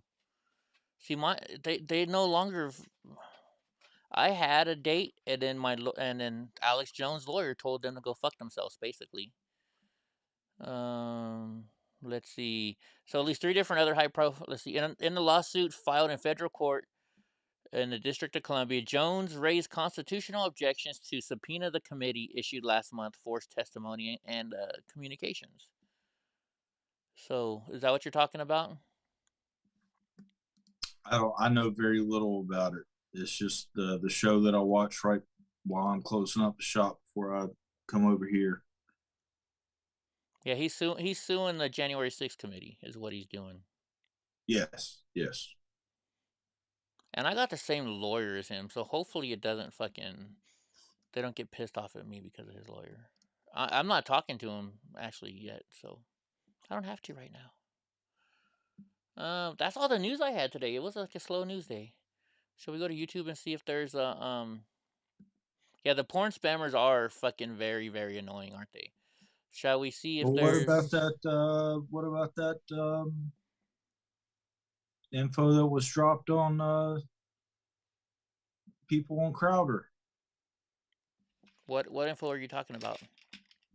About the what was it, FBI or CIA agents that were, or FBI informants or whoever the fuck that they were, that were caught on camera at the 6th, that were on the most wanted list. Now they're just gone.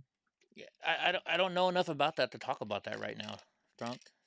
And I haven't gone to his website to go check the information out, so I don't know. You can talk about it if you want, but Well, supposedly, some people that were a lot of instigators. They had one guy in particular on camera several times instigating, like the night before, saying that, hey, we need to go into the Capitol, and people were being like, no, we need to be peaceful, and they just kept catching this guy going around, like trying to talk him into going into the Capitol. And I don't know if this was on Crowder's video or if it's something I saw later, but a few people, like after this guy was dropped from the most wanted list, they seen him out on his little golf cart, and he just sped off like a little bitch. Yeah, that was all on Crowder, but I mean, there's not a lot of, I don't know what this. I don't know. It's a story that he broke that he brought up today, right? And once again, I don't want to just do everything Crowder does, because most of the people that are here watch Crowder in the morning. Number one, and number two, it's like Well, with him I don't want to be. I don't want to just do it. I don't want people to come in here every day and say, "Hey, we just watched some Crowder. Why is Eddie doing it?" That's not what we're about, drunk. I'm trying to do our own thing, bud. So, well, you ran out of news, so I just brought up something. I know. We're gonna go to gas station, but the other thing is, the guy disappeared. we don't have enough information on him. You know what I mean? To call, I don't want to call him a freaking FBI agent when we don't know for sure. You know, and I don't know. I haven't done the research, and I don't know. I haven't been doing much today. Agent, informant, something seems a little fishy. Oh, it definitely does. It definitely does.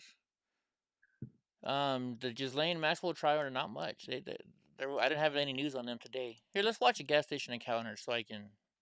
I know she did not. She didn't want to take the stand. Did you hear that? No, she doesn't want to take the stand. Yeah, she's not going to take the stand. Well, they say most defendants don't. Isn't it like 90% of defendants don't? Yeah, unless you're very comfortable. You know, Kyle did.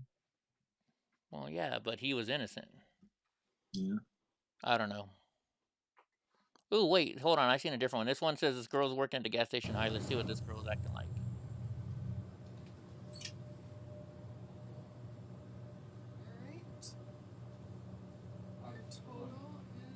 That is an ugly tattoo on her neck.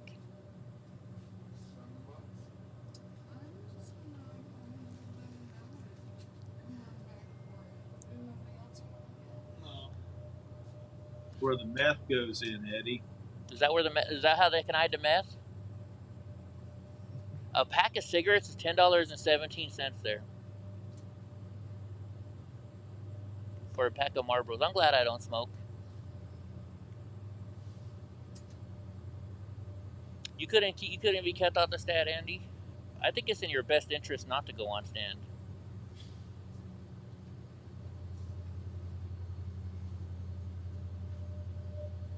What the heck is she doing? Yeah, this girl is totally high. Oh, yeah, that's heroin. Is that heroin? Yep. That's I thought heroin only lasts for like about 20-30 minutes. You have a wonderful night. Hi. You too. Can I have 25 on pump 5? Regular? Yes. Not always, Andy. There's a lot of reasons why they can screw you over. Yes.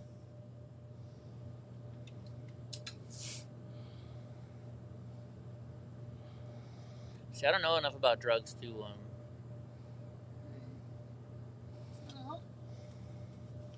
25 on pump 5? I know. I was saying, is that all? Yes, that's all. Okay. Would you like me to swipe a reward card for you? I don't have one. I will swipe one for you. Okay. Hey, at least she knows to give the lady a discount.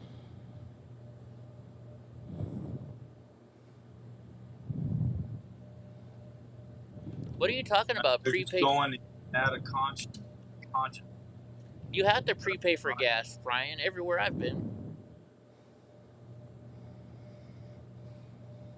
Are you talking about non-prepaid gas? Holy shit, this chick is definitely like out of it.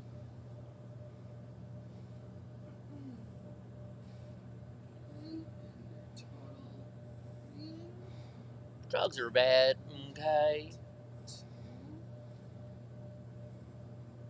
Dude, she's about to fall over. Oh, they won't fall over. No? Get that when B-boys take. Like, oh my gosh.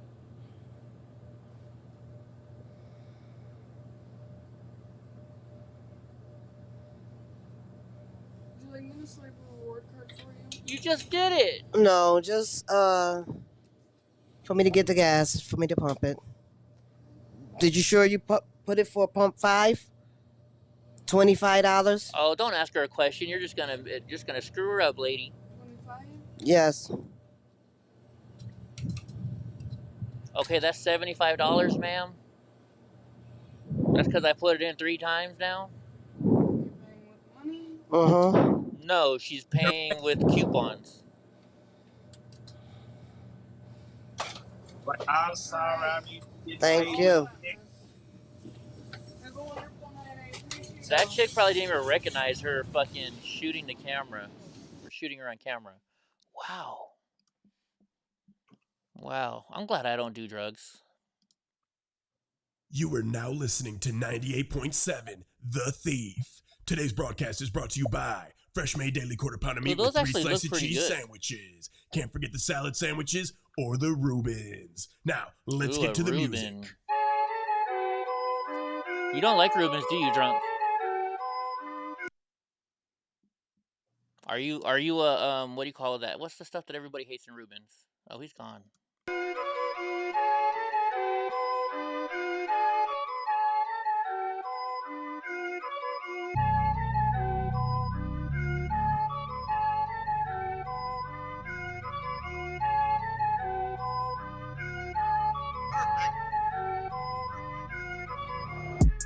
Take out my shades, look at the counter, pull up my trousers. I am a villain. Sauerkraut, thank you, Nagasaki. I just want something that's sour, something that I can devour.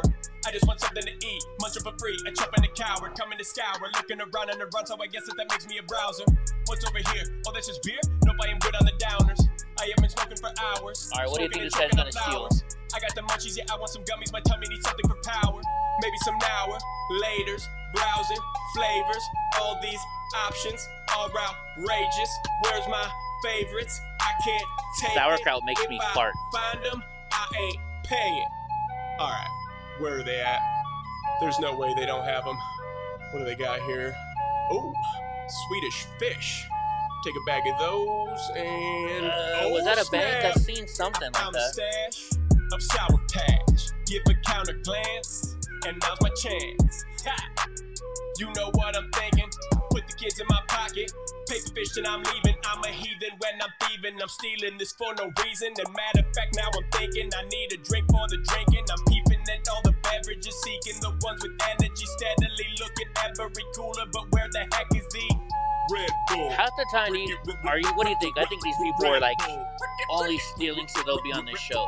Red Bull. Red Bull. Red Bull.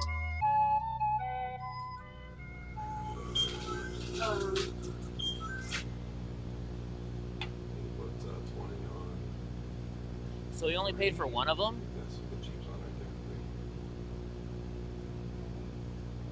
You think he's stoned?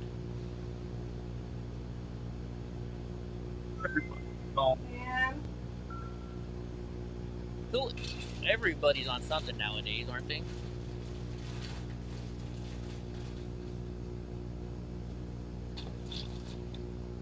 Did you want your receipt? No. Okay. Oh, go ahead. It was ready.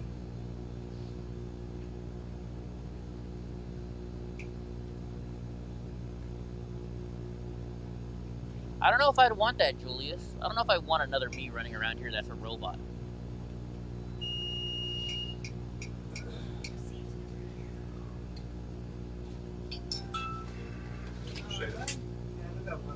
So he's going to take a look back like the disgusting male that he is, and he's going to make his way outside, and he's going to walk towards his Jeep because he just prepaid $20 in gasoline with his credit card. So he's going to flip open his cap. He's going to grab the handle. He's going to stick that nozzle in there, and he's going to hit 87 because he wants unleaded, the low-grade stuff. So now that it's pumping, he's going to dispose of the evidence. So meanwhile, inside, the tag team of M-Dog and Cindy Lou Who decided to inconvenience him by stopping his pump. What the heck? Why did it stop? 87. I hit 87. Why did it stop at $7? Oh my gosh, now I gotta go inside. So he steps over the hose, and he is really confused right now. He's gonna look back. Okay, do you step over the hose or you go under the hose? Why it stopped at $7 when he prepaid for $20. I normally so go he's under gonna find out. Yeah, did you steal something? What? Did you steal something? Are you sure? Okay, then why are you leaving? Not trying to fight about it? Oh, Jesus. So now that he boarded the salt train, he's going to make his way back out to his Jeep because he now knows that he got caught stealing. So he's going to hang up that pump. And unfortunately, since he paid with the credit card, the gas that he didn't pump will be refunded back onto his card. So he's obviously going to grab that candy and he's going to bring it back in, right? Nope. He's going to pull away with his gas cap still open and she gone. If you know this. That's funny. He blurred out 2 other people, but he didn't blurred out that last person. That's weird. They must have agreed to be on camera. I don't think he asked people that, though. Maybe it's because there was a kid with the other people. I don't know. I don't know. Oh my gosh. So Julius says that they now have a helmet that you can put on to where it reads your mind or something like this, to where they can copy your reactions and copy your soul, basically, like how you act, how you joke around, like the whole your smiles. Man, that'll be scary. What do you think? Is that not like that TV show that's on Netflix where the rich people download their self into a new body? There's a TV show like that on Netflix? I've heard of it. It's some sort of show where like all these rich people, they figured out a way that they can live forever, but you got to be rich because you download yourself into a new, I don't know. I've heard of it. I don't know what the name of the show is. I thought maybe that's what they were talking about. No, he's talking about something else. I think. Man, we got some weird. Oh, did you hear about that truck driver that got 110 years for his brakes giving out? For his what? His brakes gave out. So he gets 110 years because his brakes gave out. Yeah, and this was in Colorado, I think.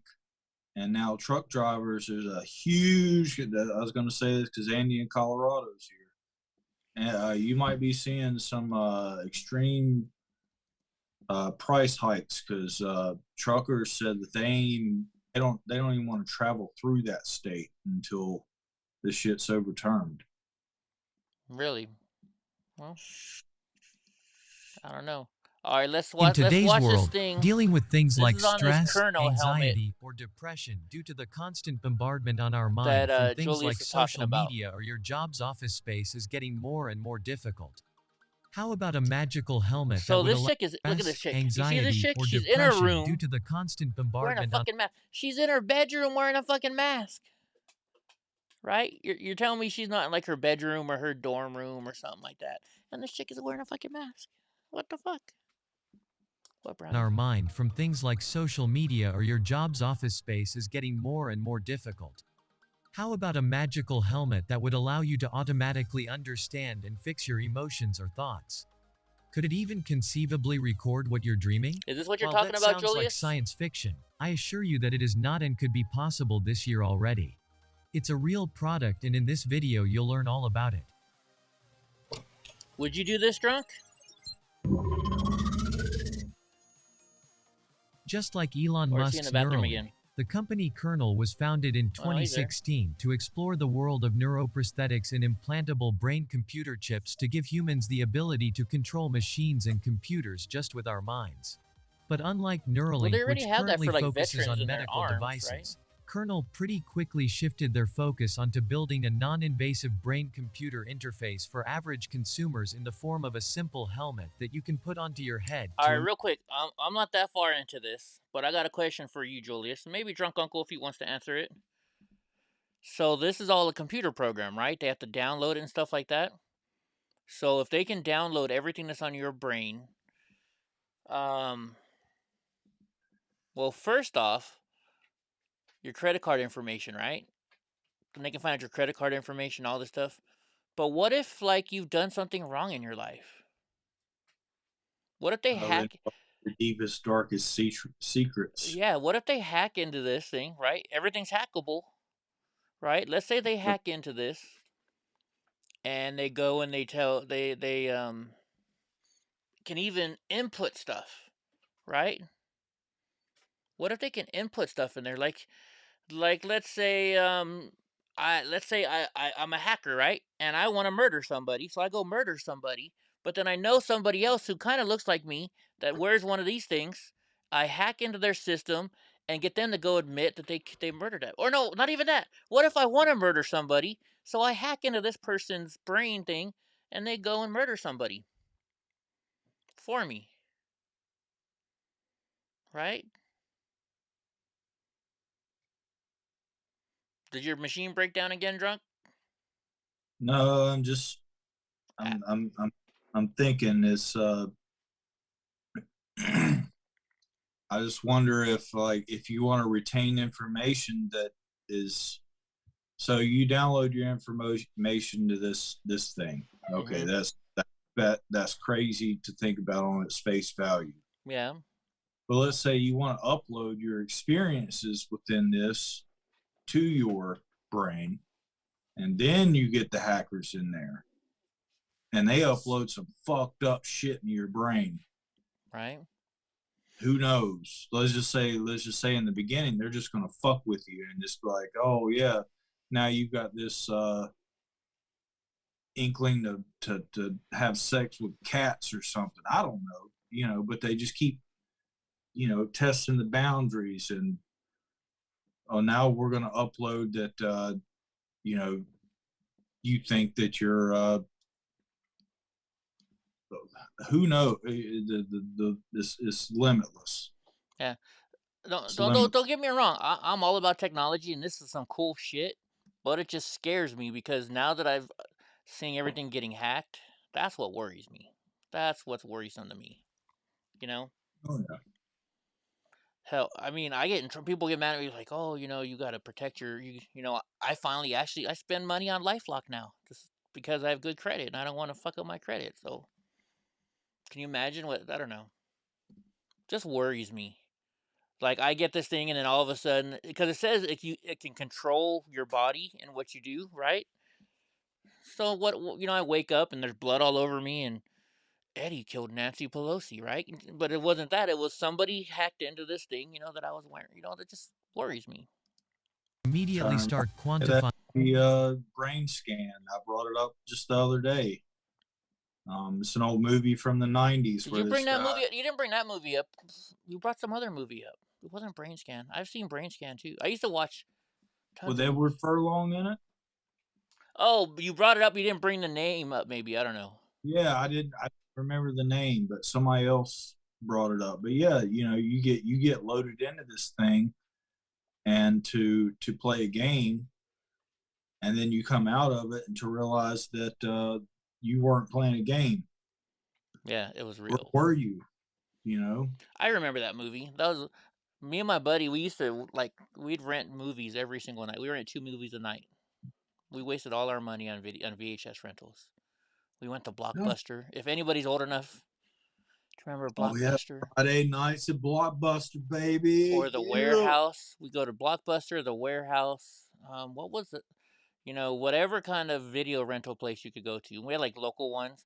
And we were always bad about not returning the videos and being late. So we'd have to the front counter for somebody to return a video. I've done that. Oh yeah, I've done that. You sitting there waiting, just hey, what movie did they just turn back in? What movie did they just turn? Oh yeah, I remember those. I remember those days, right? Hollywood Video, yeah. And then but we were so bad, we would return our shit late, so we'd call around. We'd be like, how much money do we owe? And we go to which one we owed the least amount of money to. And then on payday, and my buddy Chris, he'd be like, hey, dude, I finally paid off our Blockbuster. We can go back to Blockbuster again. Oh, man. Oh, yeah, Blockbuster and Ben. Isn't it all just memorabilia and stuff, though, now? Your brain and mind. This much safer and nicer sounding approach opens up Dude, could you think about it? You could fly your drone, you could drive your car, though. The door for the average person to even have more abilities than the majority of high-end brain imaging machines today that cost... Dude, you wouldn't need cameras anymore. You could take 4K footage from your brain. Hundreds of thousands of dollars and take up whole operating rooms. But what exactly is Kernel and where did it come from? Well, Kernel was founded and is still owned by entrepreneur and CEO Brian Johnson back in 2016. Brian Johnson is an American entrepreneur, venture capitalist and author. He was also founder, chairman and CEO of Braintree, a company which specializes in mobile and web payment systems for e-commerce companies. Oh, they have movies and games there now? Oh, that's cool. Braintree acquired Venmo in 2012 for $26 million. The combined entity was acquired by PayPal in 2013 for $800 million. The coincidence that both Elon Musk and Brian Johnson had ties to PayPal due to their previous companies is quite interesting. With the newly acquired capital of hundreds of millions of dollars, he then followed in Musk's footsteps of creating a very risky company in an unproven emerging field. So he likes to bite and other this people's is how ideas. the company Kernel came to be. As of this video, there's close to 100 employees working at Kernel. All that makes this startup a very promising one in the field of BCI, but now let's get to what they actually want to accomplish with the help of this futuristic helmet. Kernel is very upfront about the abilities this BCI helmet has and what they intend to use it for. Unlike Neuralink and Paradromics, they state that this is soon intended to be a consumer device and is not just mainly focused on medical applications like treating neurodegenerative diseases or helping patients with their inability to move around on their own. You might wonder if a pure non-invasive helmet solution would be enough to get any kind of information about how you're feeling or what you're doing. Kernel showed us their capabilities in their introduction blog post where they managed to identify what song a person was listening to or which person they were hearing talk just by having their brain activity monitored in real time. The most near-term functionality of Kernel's revolutionary brain-computer interface helmet will be the ability to always know the current state of your mind. Have you slept too long? Have you slept too little? Are you in a creative state of mind in which you could optimally write or draw works of art?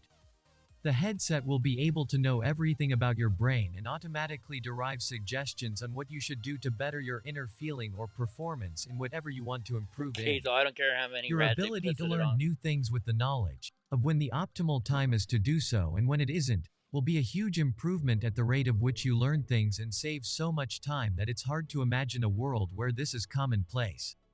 But we might not need to wait that long. What's that? So what a stupid looking hat. Dude, I don't know. I mean, it's not, it's they have good ideas behind it, but it's just scary. Full-on production is planned to start in the fall of 2021.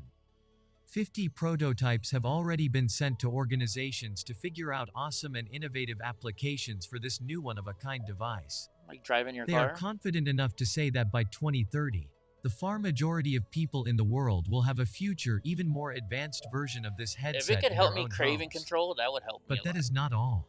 Just like Musk, Brian Johnson said that the future of humanity will be a combination of human and artificial intelligence, and that Kernel's objective is to read and write the underlying functions of the brain, drunk uncle, there you go, or at least co-evolve alongside machines.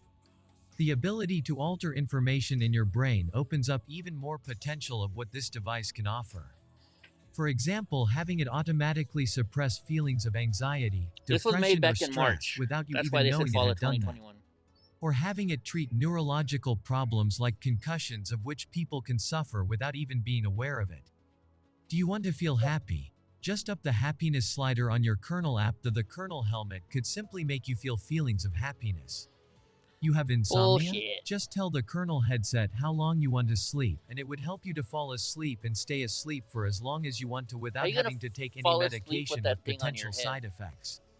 While that is a bit further away than the previously mentioned functionality of getting help to manually improve the state of your mind, it's amazing to imagine all that power all inside of what is just a helmet by possibly 2030.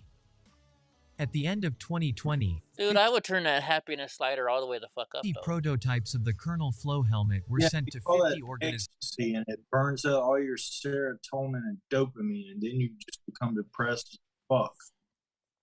Right? Aren't there reasons why we feel the way? If you dial that shit all the way up, yeah. Because you will become a vegetable. Wait a minute, isn't that what drugs do? Yes, ecstasy. Right? So well, what happens when you take ecstasy? Then you gotta have more. Then you gotta have more. Then you gotta have more.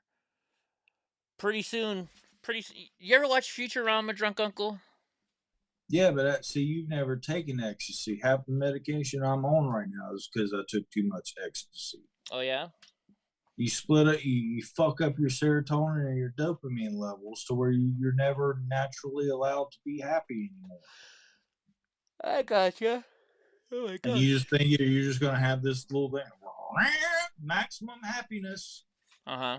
Yeah, go ahead and do that for a week or so or a month. And then the battery dies on it, and then you're ready to throw yourself off the top of the building because you couldn't tie your shoes right the first time. right? Like that becomes a new norm. Super happiness becomes a new norm, and then you can't get any happier after that. So then you're used to it, so you're not getting. So you never, yeah, you'll be happy for a little bit, but then eventually you won't be happy anymore. Oh, Donnie, you want to go outside, don't you?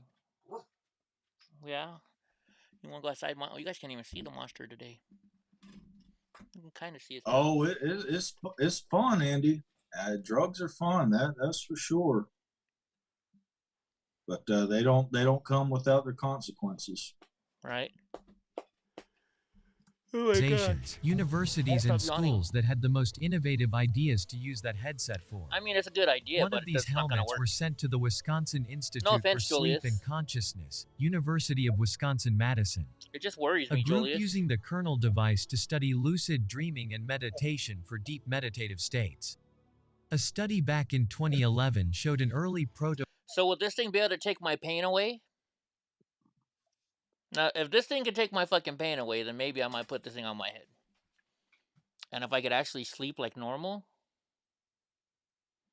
I don't know. Yeah, what if you have to pay for it every month and you can't pay for it anymore? What, you think you're just not going to go through extreme withdrawals? Oh no, I'd be robbing people and shit. Okay, well, we see where we're going with this then. Yeah. We're on the same page. I'm just being honest. I'm not a rob. I'm not addicted to drugs or anything, but I think if this thing took away my pain and I was able to sleep, because if you guys don't know, I'm in so much pain that I can only sleep for like 2 or 3 hours, and then I wake up for a couple hours. Then I sleep for 2 or 3 hours, and I wake up for a couple hours. Drunk Uncle kind of saw it when we were in Las Vegas. That's why I take naps. I don't understand why you take naps. Now he does. But I would be, I would get addicted to this shit easily. Oh yeah, if I can actually sleep, holy shit. Prototype of where a picture of what a person was dreaming was generated just from brain activity. While the picture was very fuzzy, you could definitely get a picture of what that person was experiencing. Now it's almost 10 years later and the kernel headset is about to release with much... You know what I'm surprised they haven't brought up? What do they say? We only use, 10% of our brain? Yeah. Why aren't they saying... So why aren't they saying, well, this will make it so you can use 100% of your brain? Or they may be saying it subliminally and I'm just not understanding it. Well, there's some things that you can't come outright and say, but that's what a lot of advocates of psychedelics and drug users advocate, that we are opening up parts of our brains that other people are just closed off to. That's why I can take acid or mushrooms, or a heavy amount of mushrooms. It would have to be a heavy amount of mushrooms with somebody, and we will see the same purple elephant. Are we telecommunicating? Is that purple elephant really there? What's going on? What about this, though, too? What happens when you come out of it? You have a different aspect on life. I don't know. I've never tried them, so I can't say. But what about this? Computers crash all the time. Stuff crashes all the time, right? Even your car. Sometimes your car, you got to turn it off and restart it to get it to work right? I mean, what happens in that situation? Do you die? Or is it like you're sleepwalking and then somebody just woke you up out of a sleepwalk? And those people get violent. Yeah. If the movie Step Brothers is true, don't wake them up. You're not supposed to wake them up. That's what they say. You're not supposed to wake up sleeping people. What, Donnie? So I don't know. Nagasaki, you have DMT in your body right now. It activates every time you go to sleep, my friend. Performance than that of the study. The ability to finally record all those weird, do you have to funny, wear or this even scary all the dreams time? Could, with the help of emerging artificial intelligence, finally become a reality. Another potential application for a future version of this headset could be the ability to detect at what point during sleep you're in the best state of mind to start a lucid dream and then activate the part of your brain that's in charge of entering lucid dreams. Then the headset could help you stay in that dream for longer than usual. This could potentially be an early form of virtual reality. Maybe this is a potential application the Wisconsin Is a lucid dream a sex dream? No, a lucid dream is just a dream that whenever you wake up, you still remember it vividly. It doesn't slip away. Okay. Institute is currently experimenting in.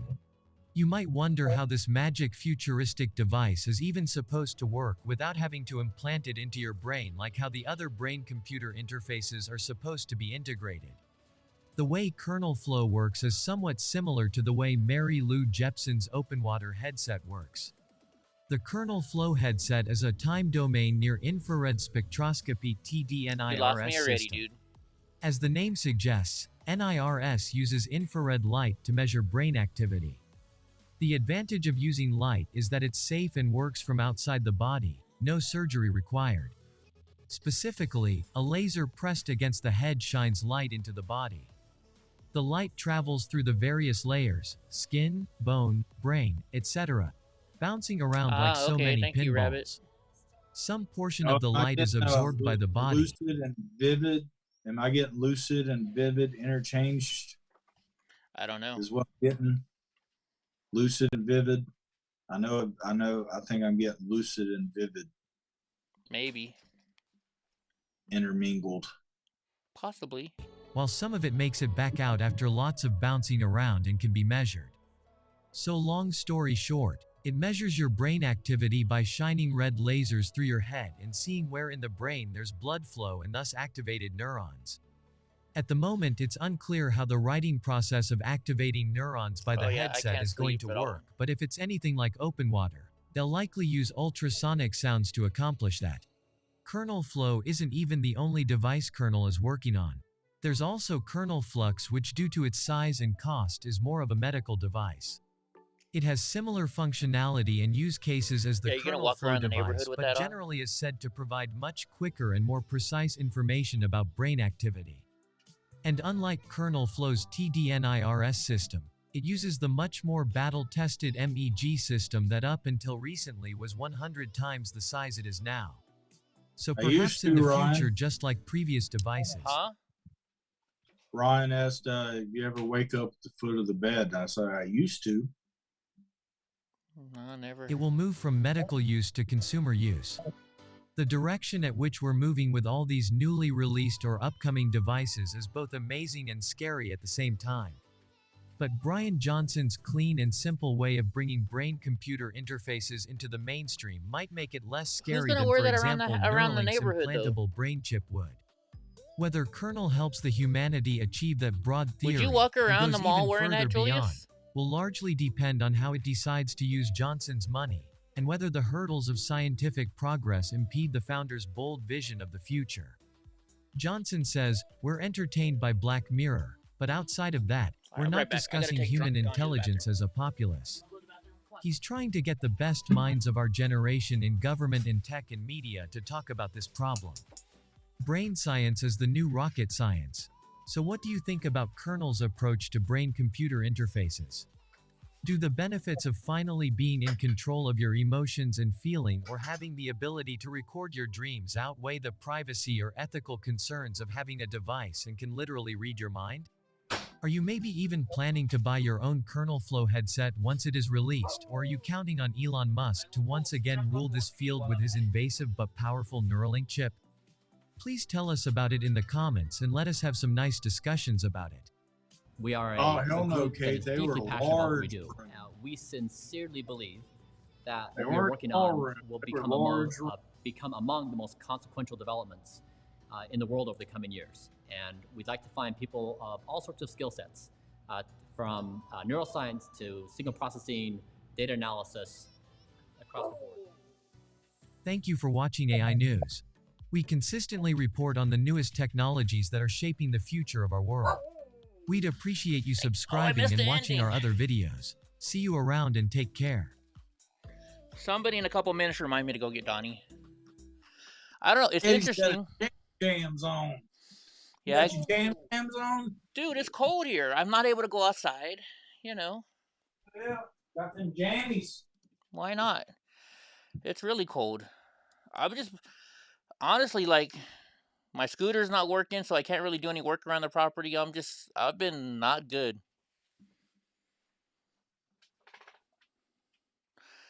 Like the last 4 or 5 days, I just been like depressed.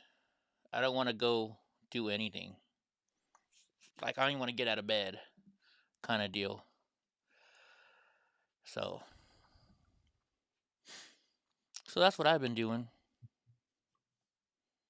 World's best first class. Let's see what the world's best first class. I've never ridden first class. Oh yeah, I have. Let me go get Donnie. Yeah, you're right. It's a beautiful day in Nice, France airport. Very busy. It's like almost back to the pre-COVID days. All the flights are full. So today, as you see, I have the red envelope. I upgraded myself from business to La Première, the first class of Air France, with my new friend Carolina at Nice airport today.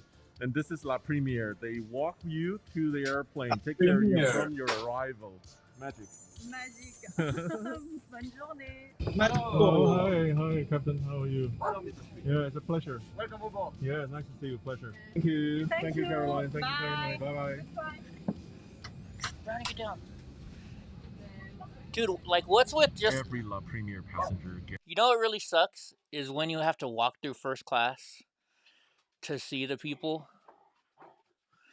I'm up in the mountain, Skylar, so it is cold up here. Exclusive walk, escort to the airplane, and then the pilot will greet you before takeoff. No, that's not first class. They're going to show you the best first class. Air France, La Première, whatever.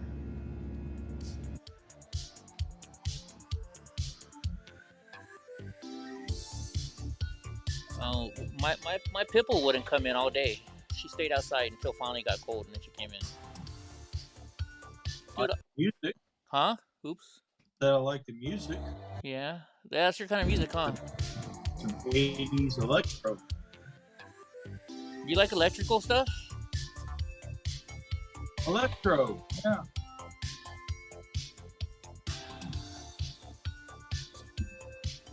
I want to see inside the plane, not this stuff.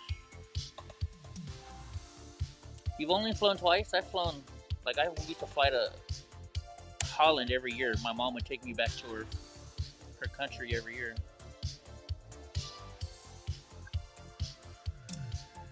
Paris Charles de Gaulle. Just landed in Paris, 1 hour flight, very routine, nothing special. Hey, did you get scared on the takeoff? I have to say the when I was a kid? No, I was asking Kate if she said she's only been on 1 or 2 trips cross country. Asking if they got scared on the takeoff. Snack are very good. Air France has really good French snack selection. Dang, thank you, bye-bye. They gave some pretty good stuff on their plane, right? Okay. Is she really carrying his bags for him, or is that her bags? So let's go down, take the car. Damn, they pick you up in a I think it's not my first Audi. time with you. Oh, really? Yeah.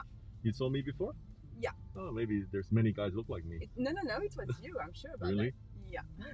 Many says CDG is a complex airport, and maybe we're not French, we don't understand the French system.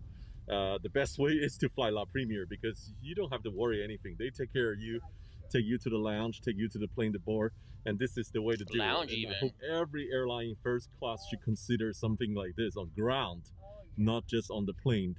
Sure.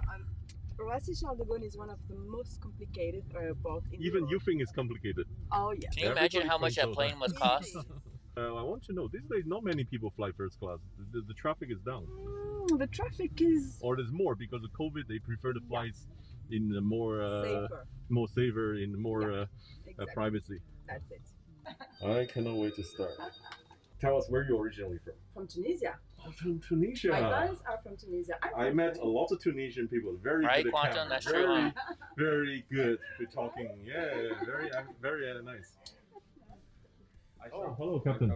Wow, I love your uniform. Yes, good. Very traditional. That's not a captain. Nice. That's the server. So what happens when you got food? Oh, Wow, you got a private dinner waiting dining for room. you?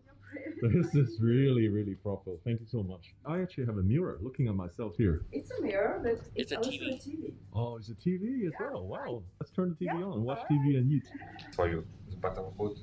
What the heck is that? Oh, thank you. A ci zadawki I want that. See, drunk, you can get drunk. Wait. I didn't eat breakfast because I knew this is going to be a great meal in the lounge before I fly. No, this is not on a plane. This is at the airport. Before you get on the plane. Elbow pasta with truffle. I love that uniform. So I was told by the staff, this was the 1933 Air France uniform, inspired from the hotel, the hospitality, bartender, and from the boats.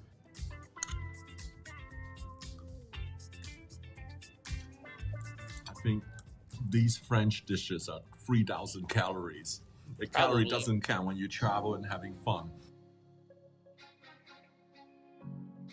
Just think, look at all that stuff they're giving them. I wonder how much, did they say how much it cost yet? Mr. Sri, I think you know, you are here like at home, but here is the relaxation area, and if you need, here is the bathrooms and the toilets. Now is the signature book for all the guests. I always come here to read it because that's all the feedback. I think in terms of the coziness, the French flair, the elegance, nothing comes close to it. This is very luxury European. I don't know, if I was a billionaire. See you, Captain. See you. Thank you. Thank you very much. If I was a billionaire, I would. Very, very short. But you can tell I'm totally immersed. I feel very relaxed today. I'm wearing this French hat, trying to be a little bit like French. Terrible, right? I can't speak French.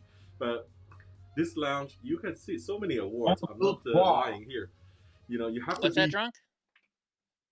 I just counted to 3 in French. Oh, okay. Here to feel it. It's so cozy. You think it costs 4,000 euros? No. I've looked it up. Well, we'll look it up. We'll look it up after we watch this. But I think for a plane ride in just business class is like 10,000 a person from the United States to like Amsterdam or something. This has got to be at least 20 grand. Thank you. There's I'm a gonna lady say driving me. Not 20 often grand. there's a lady driving me to the plane. This is so appreciated. Love it. Sometimes when we have time, I remember last time they even gave me a tour and see all the big planes dancing around. Look, 777. Wow. This is La Première. You get driven to the plane, last to board.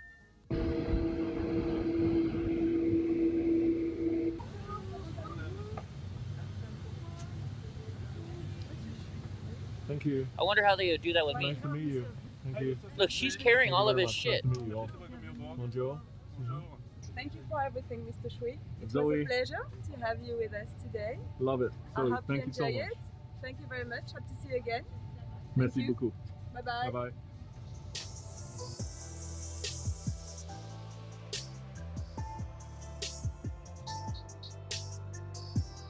Right? Because look, in that area, they could probably put like 6 or 7 seats.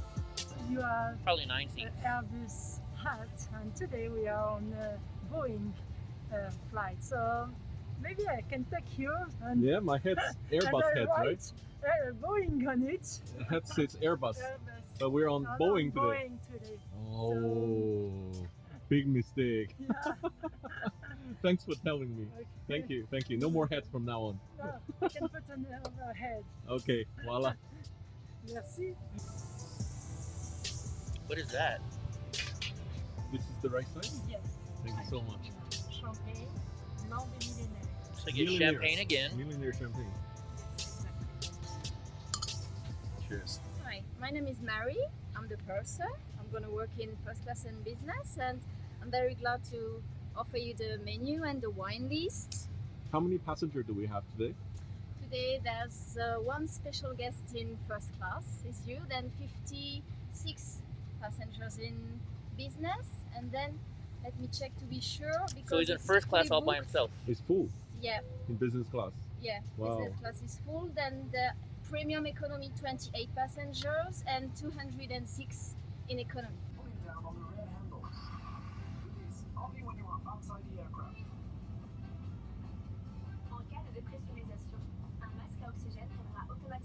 Wow. I think it would be worth it to do this once at least if you had the money, but I'll never have that kind of money. Yeah, dude, he's got a full empty first class. Why don't they let some other people come up to full class, first class, and try it out? Right? You're upgraded. What business sense would that make? Right?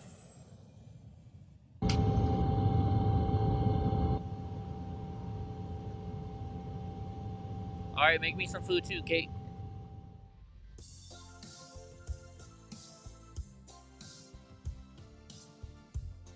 Now I'm hungry when I wasn't hungry a minute ago.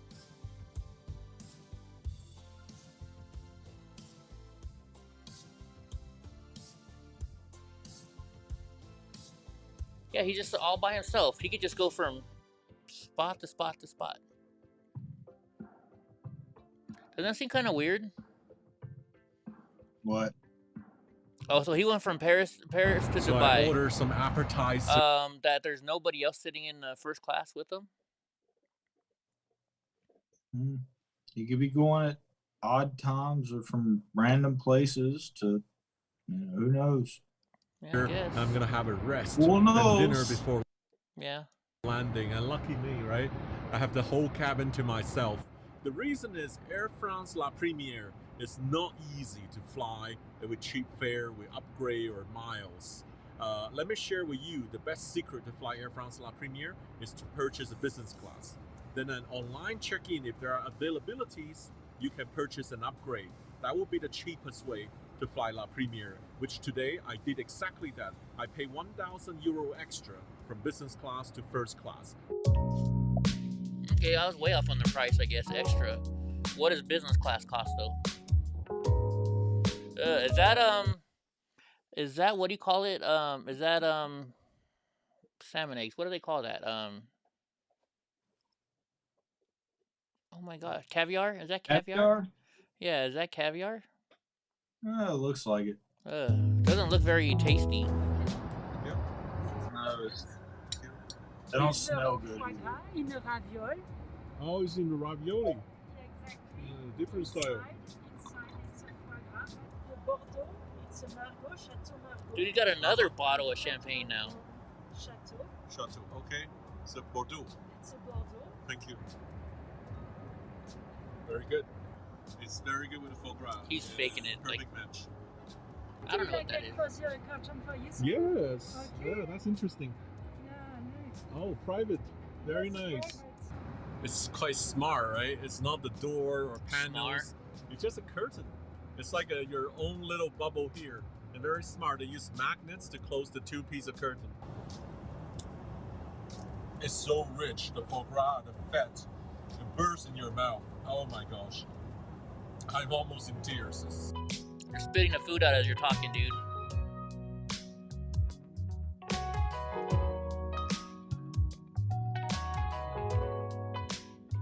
Even though this is a day flight, they provided pajamas for me to change. This is the Air France La Première design. French design. It makes me look a little bit slimmer, better. This is here. Voila. Wow. Dude, and she made the bed for him? With champagne, water, and everything you need. Alright guys, come inside my bedroom suite. You know what I love about it? It's just the design. It's very comfortable, but on top of that, look at this red blanket and white plush quilt. I mean, just the design. What if you're a tall person though? To create that first class experience. That's whale eggs? No. Whales don't have eggs. This shit.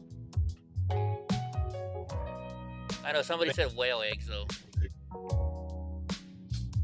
Probably some sort of special fish. A very good evening. So we flew from day now to night. It's a beautiful cabin, isn't it? Now the whole mood has changed in the evening. I'm gonna have my dinner before landing. How long is it to fly from Paris to Dubai? That doesn't look like very much food. Eddie, I've only done it twice. Oh my god. I know, right? Ooh, that dessert looks good.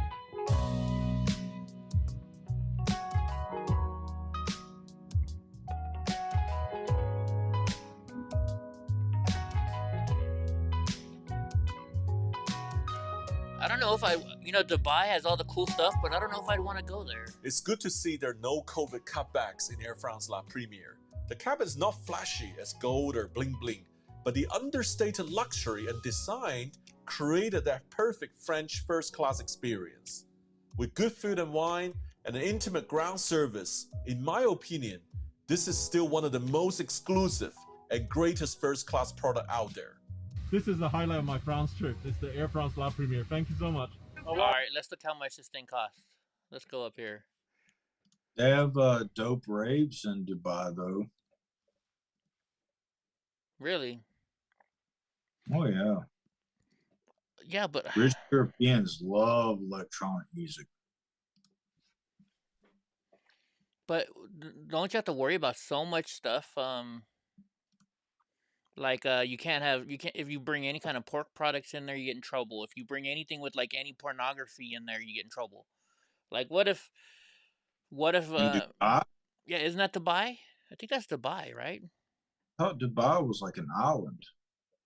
Yeah, that's what I'm talking about. When you get there, well, I don't know. No, it's not an island, is it? I don't know. But when you get there, well, they have a whole bunch. Well, anyways, it's on the ocean or it's on the water. Let's see, put it that way. But you can't have any. There's so many different things that you get in trouble for having if you're in Dubai, right? But obviously ain't drugs if they're having these big raves there. Let's see. Purchase a ticket. Let's see how much this thing costs. You can drink in Dubai. Maybe and I stuff. could be thinking of a different place. You might be. All right. So let's depart from. We're gonna say Paris, France.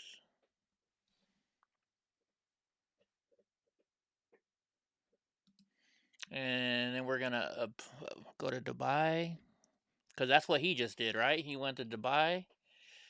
Let's pick. Let's go here. Let's say March 9th, middle of the week even. Isn't that when the cheaper flights are? Search flights.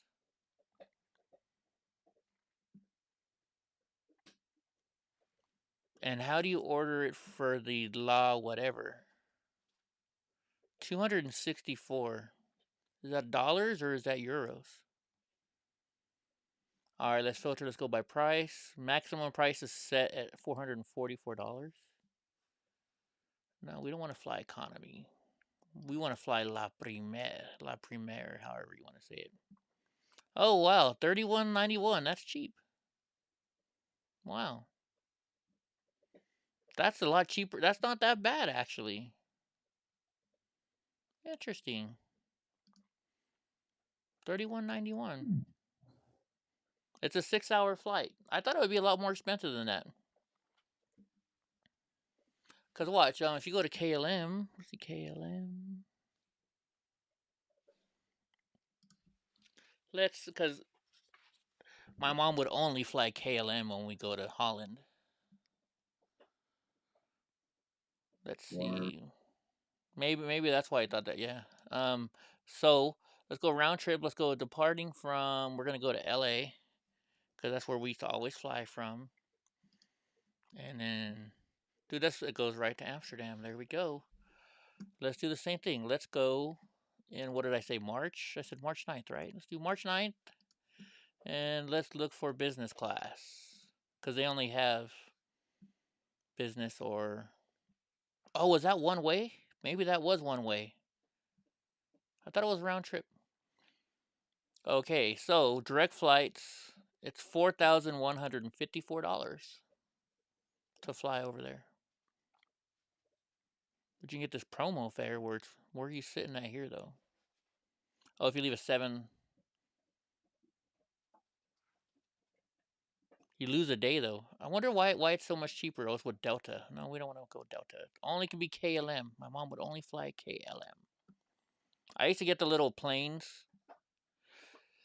All right, so let's see what you get on this flight for $4,000. It's a 10-hour flight. Man, I couldn't sit on the plane for 10 hours again. So you got free Wi-Fi, or you got Wi-Fi, but you probably got to pay for it. Buy a voucher on board to surf and so you got to pay for it. And was it slow as fuck drunk, your Wi-Fi, when you were on the internet on the plane? What Wi-Fi?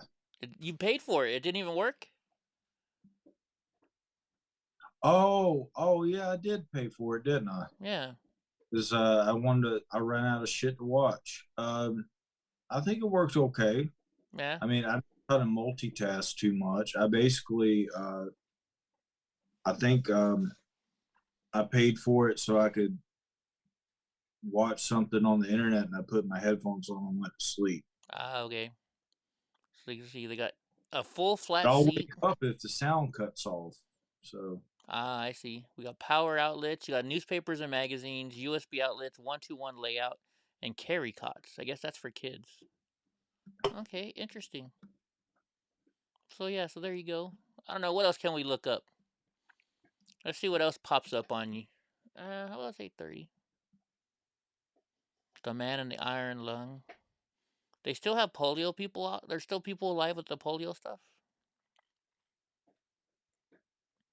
Ooh, the Valentine's Day one. We got to remember to watch this one day. You want to see inside the Venezuela slums? Now to Venezuela. Protests on the streets of Venezuela turning deadly. All across Venezuela, hungry children, political crisis that has left the country in chaos. Rotten beef is also sold here in this market. Maduro, whose election in 2018 was declared... So if you have rotten beef and you cook it, does that make it better at all? Probably not, huh? Does it not kill off all the bacteria? Rotten? Yeah. Or smell funny? Huh? Rotten or smell funny? Both. Rotten, you ain't bringing it back. Smell funny, you just cook the shit out of it. You might just get upset stomach. Okay. Rotten? Ugh. Why would you even want to do that? Just because they said that they give out rotten food. Ugh. That store must stank. Can you imagine? I know, right? Just take it. Let's see, the logistics of airplane food. I don't know. I like watching stuff like this.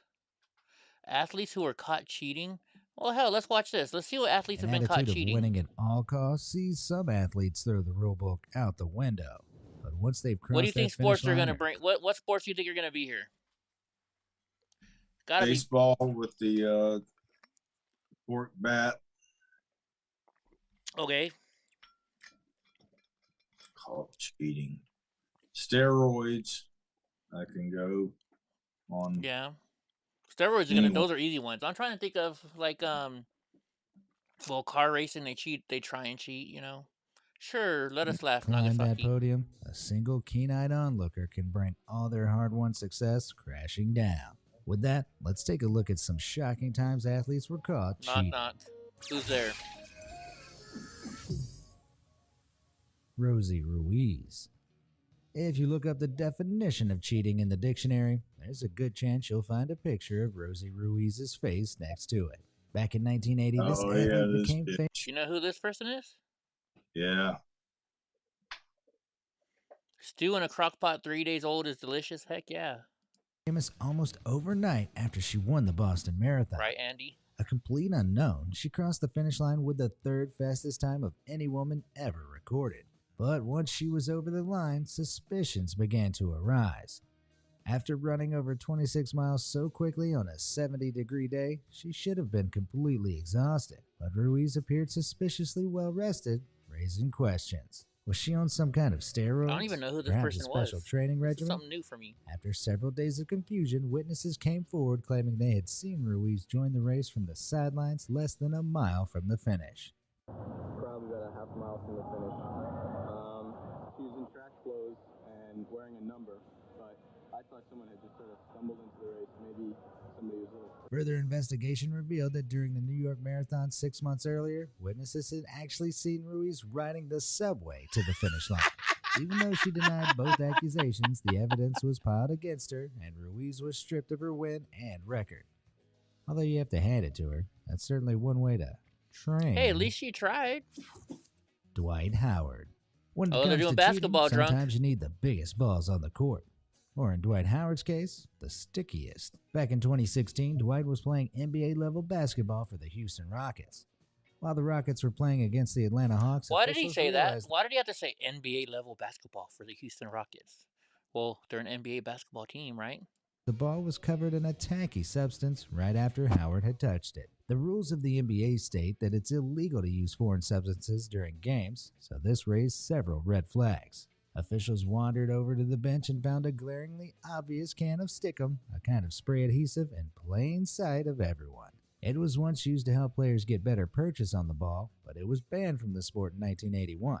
Both teams were warned, but no player was accused, and the game continued. After the game, however, Howard admitted to Houston Chronicle writer Jonathan Fain that it was him. But not just that, he then also admitted to using Stickum in every game he played. Somehow the baller just laughed the incident off and no fine or charge. How does Stickum help you in basketball, Drunk? Because you got to constantly bounce it, right? No, that's why you keep seeing my head like turn back and forth. Like, I understand it with football because you catch the ball. Yeah. And you run. But basketball, I mean, you know. I'm basketball, you know, and you've got to shoot the ball. You would think that would mess you up more than make you do better. Yeah, I don't understand this at all. None of it brought against him. Was he even a good basketball player? Well, I mean, he's in the NBA. He had to have been good, but you know what I mean? What was his name? Howard from the Rockets. Was it Dwight Howard? Dwight Howard. I know of him. Avoiding what could have been a okay. Very sticky situation. He's not no Michael Jordan, let's put it that way. 2012 Olympic badminton players. Of all the sports, does anybody even watch badminton in the Olympics? I doubt badminton immediately springs to mind. But at the London 2012 Olympics, intentionally throwing matches became the new winning strategy for several teams. A round-robin system was used in this Olympics, which meant all teams would face each other at some point. The results of earlier matches would be used to put teams into suitable skill brackets, pitting teams of similar ability against one another. So, by strategically losing some games early on, a team could play easier matches against weaker teams at the knockout stage with better chances of winning. This was a strategy that China's team players Wang Xiaoli and Yu Yang attempted to exploit in the women's doubles tournament. That cheating? Unfortunately, the South Korean team they were facing had adopted the exact same strategy. Jung Kyung-yoon and Kim Ha-na faced the Chinese team on the court, and the world bore witness to one of the worst games of professional badminton ever played. How bad? Well, the longest rally in the first game only lasted 4 strokes. A series of clearly intentional, basic errors ruined the game, and fans jeered and booed at the teams as they left. So who lost? To make matters worse, another match between a separate South Korean team and Indonesian team suffered the same clash of strategies. Because what they were all attempting was so blatantly obvious, all 4 pairs were formally accused of trying to rig the matches by performing poorly. As punishment, they were disqualified from the rest of the tournament. What? Hopefully, that'll teach them not to be so shuttlecocky in the future. You guys get that joke, right? Did you get that joke, Drunk? What was the joke? Obviously, that they were being so shuttlecocky. Space shuttle? No, shuttlecock. That's what the ball is called, or that's what the little thing that flies around in badminton. Oh, got some knowledge here today. I'm still surprised that that's an Olympic sport. Oh, me too. Paralympic basketball team. You know what's going to be the next Olympic sport? Poker. It's on ESPN now, right? In 2000, the Sydney... Wasn't? I think they tried to make hacky sack a sport, didn't they? I don't remember.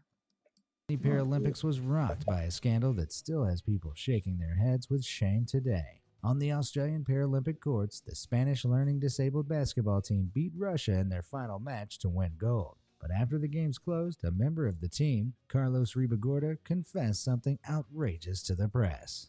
The team was supposed to be made up exclusively of players with an IQ of less than 70, but 10 of their 12 players were actually mentally competent athletes with much higher IQs than the maximum. Apparently, they had all signed up as part of a wider scheme to boost their country's chances of winning. They'd even been provided with fake medical certificates to help them feign disabilities. Worst of all, for 2 years leading up to the Paralympics, they trained around the world beating disabled athletes. Even with all that exercise, I don't know how they could sleep at night. Shocking. What was that movie? What? Oh wait, it was a movie with what was his name? Oh my gosh, where the guy pretended to be disabled to go play at the games. Johnny Knoxville. What was that movie?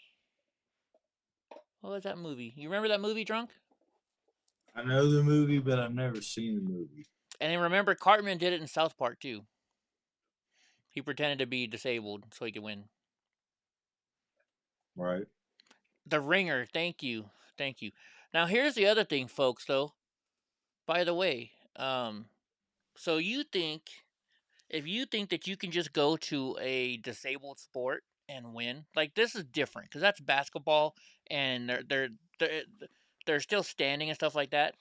But if you want to try and come play one of my wheelchair sports, like getting in a wheelchair and playing tennis, or getting in a wheelchair and playing basketball, or any of those sports, yeah, you're not gonna win. You're gonna get your ass kicked by some dude in a wheelchair or a girl in a wheelchair, because they're used to being in. Dude, we at our wheelchair sports camp, we played at UCSB in the basketball. We practiced basketball in the basketball gym where the UCSB Gauchos basketball team played. So every year they would come and get in our wheelchairs and they try and play us in basketball, and we'd kick their fucking asses every time because they're we're just kids and we'd beat them because they're so out of whack being in the wheelchair. Kate, this is just sports, cheating in sports. Athletes who are caught cheating. Mastermind. Right, like Drunk. If you try to get in my wheelchair, the whole time, ain't you? Huh? You're traveling. No, you're not. The way you play basketball is you got how many steps do you have in basketball when you're walking?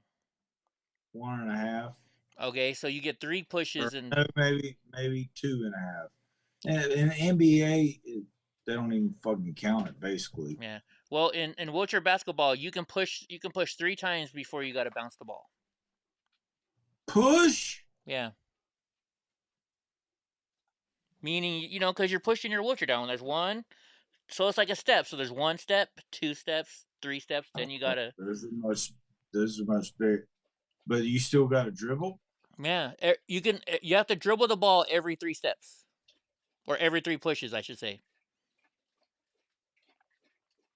Okay, so here, but you don't get your just 3 pushes and then you got to dribble until you can't 3 push and dribble and then 3 push and dribble. Yeah, that's how it works. Here, watch. I'm gonna put up a game for you right now. Traveling, bro. That's traveling. Here, watch. It's gonna come up in a second. Tell me when you got a basketball game up in front of you, and you'll get to see. Most of the time, or is it maybe 2 pushes? I don't know how many pushes it is.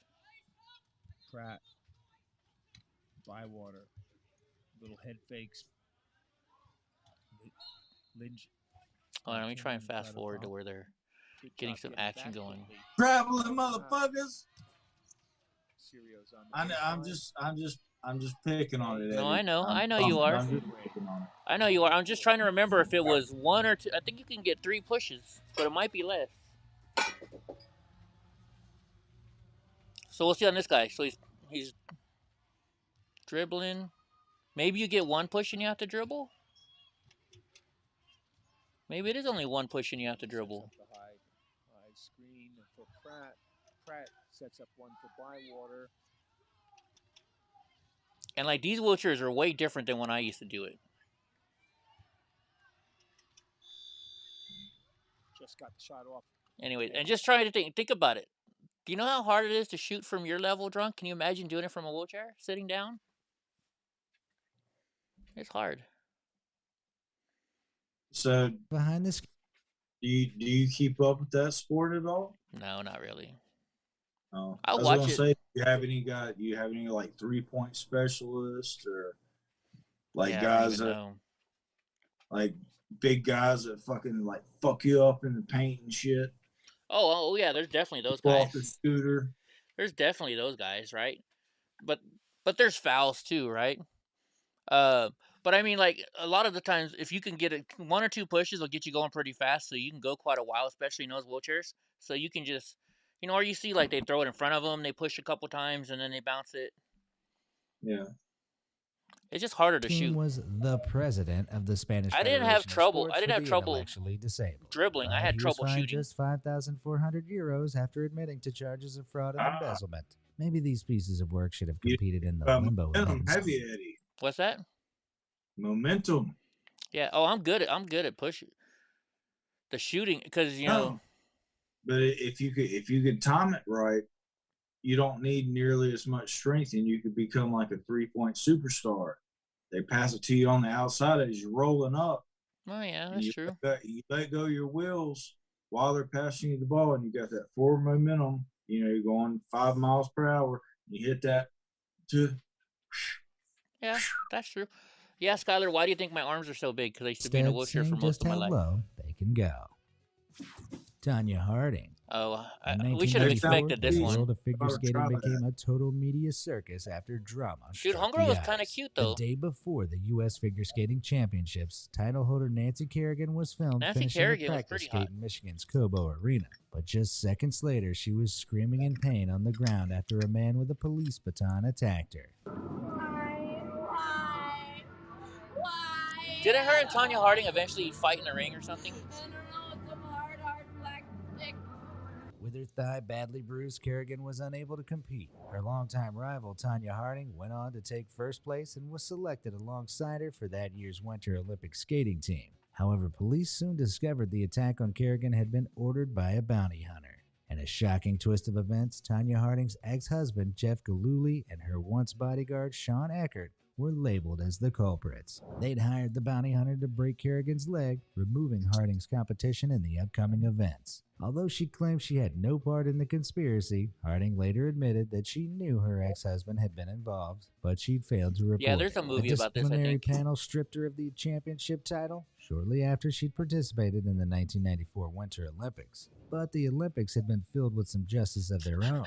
At the games, a malfunction with her skates saw Tanya placed down in 8th, while Kerrigan managed a silver in 2nd. Karma gets pretty icy sometimes.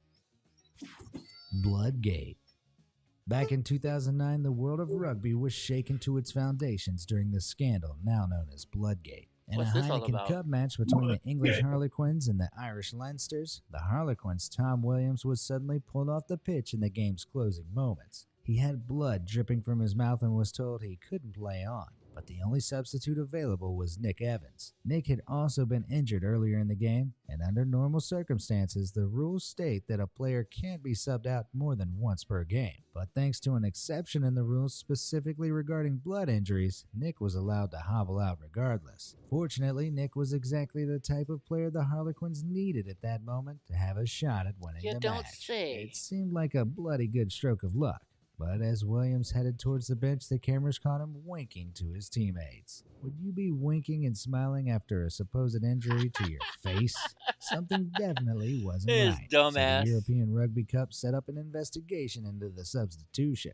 They found Williams had been given a fake blood capsule by the team's physiotherapist in order to allow Evans back on at the critical moment. It was an illegal tactic orchestrated by the team's chief executive, This is not Dean the stuff I Richards, thought they were who was going to show. accused of 4 similar incidents. Richards, Williams, and the physiotherapist all received bans from the sport, and the Harlequins club was slapped with a £260,000 fine. Damn, Worst that's a of all, lot of the money. Harlequins cheating didn't even bag them to win. To this day, the BBC claims it was rugby's biggest scandal, and I'm inclined to agree. Well, either that or the 2009 alternate away kit designs from Stade Francais. Yikes. What? Michael Pineda. In He's a sports baseball like player, baseball, right? Yeah. one fumble can be the difference between victory and defeat. But back in 2014, New York Yankees pitcher Michael Pineda simply couldn't get a grip. As his team faced off against the Boston Red Sox, the Major League Baseball pitcher decided to up his game by using pine tar to improve his grip on the ball. He placed a small patch of the sticky substance on his neck, with his plan being to discreetly rub the ball there before throwing it. But not discreetly enough, it would seem. Before long, the Red Sox coach had spotted something afoot and was informing the referee.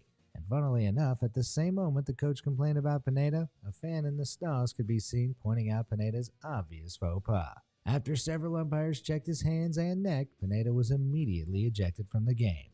In the 10 games following, the rules of Major League Baseball state pretty clearly that you can't use foreign substances on the ball, but this wasn't the first time Pineda had been caught cheating like this.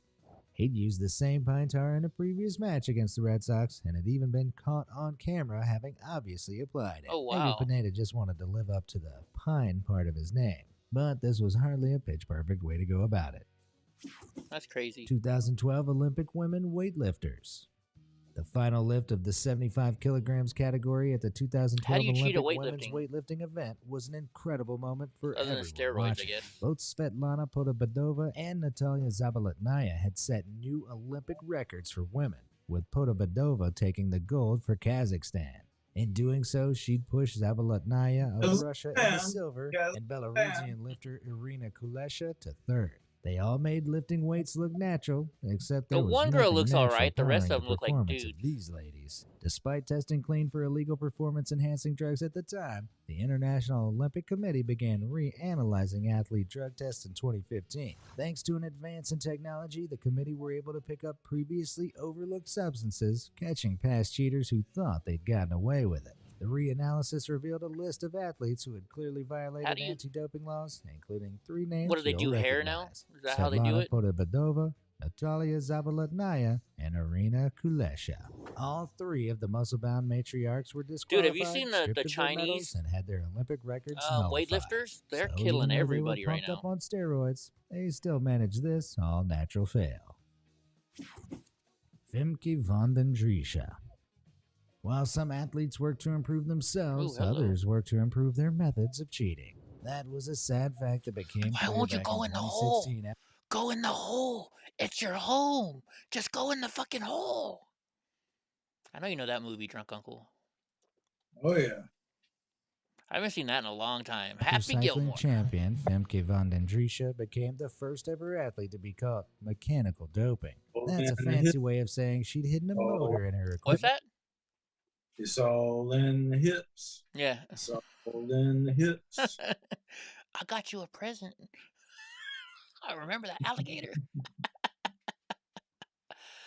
To make the race easier. She was competing in the cyclocross championships when she suddenly stopped mid-race, claiming there was a problem with her bike. But on closer inspection, officials spotted wires and a battery concealed under the bicycle seat, leading to a motor hidden in the crankshaft. Are you serious? Then Driesche was able to turn the motor on and off inconspicuously through a Bluetooth button attached at the handlebars. This turned the crank and helped push the pedals at key points in the race. Like here, where on a difficult climb, Van den Driesche was seen easily pulling away from the group with very little effort. When asked to deliver her defense, she claimed the bike belonged to her friend Nico van Mulder. Even though he confirmed her story, the rules at the time stated that the responsibility for the bike was all hers. She was hit with a 6-year ban from professional cycling and a fine of 20,000 Swiss francs, which is just shy of $21,000.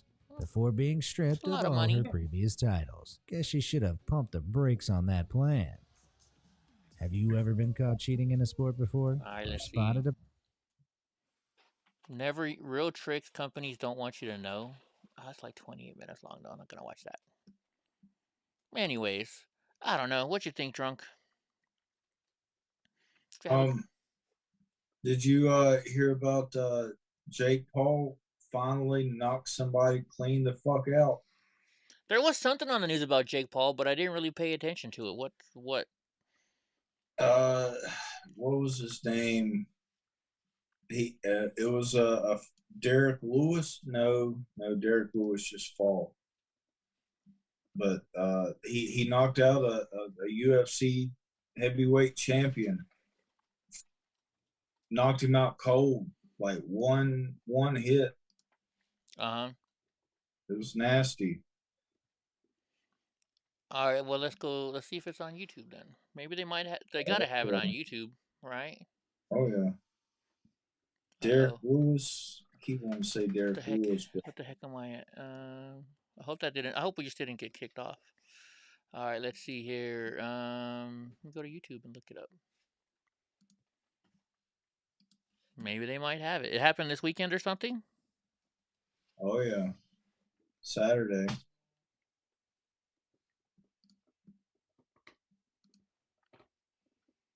Let's see, will they show it? I guess they're going to show it right Power now. on Woodland.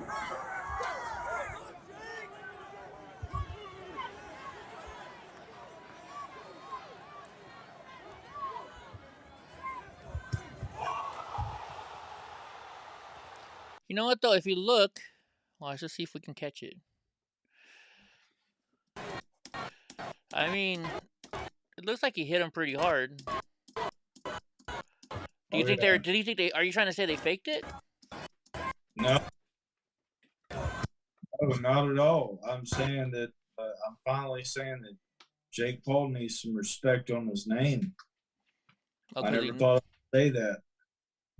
Because he not. Are you talking about Lance Armstrong, EFO? Yeah, he knocked that dude out pretty good. He fell flat on his fucking face, bro. Yeah, but do you think it might be staged?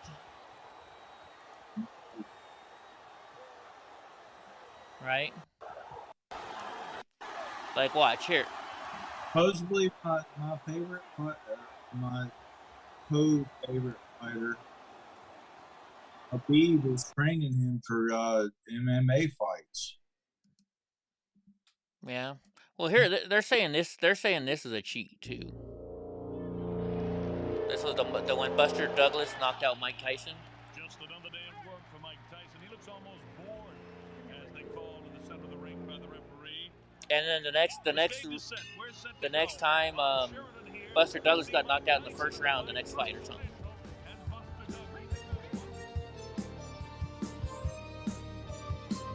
It only takes one wrong move to get knocked the fuck out. Yeah, I guess so. You guess so. But Mike Tyson fucking knocked everybody out, bro. I know, but it doesn't take but one wrong move. I thought that was Jorge Masvidal, and he moved his head the wrong way. Dude, look at the difference they had in the cornering skills before.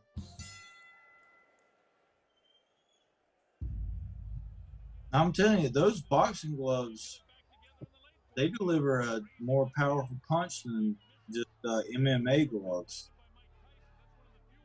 Yeah. I don't know, never been punched by one. That was an uppercut.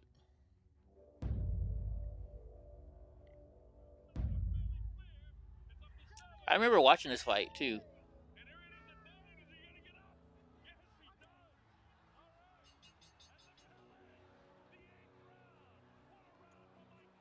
This is a long time ago. You're more drunk than Drunk Uncle? Look, Mike Tyson's not even freaking phased. He just like, round 8. He doesn't even...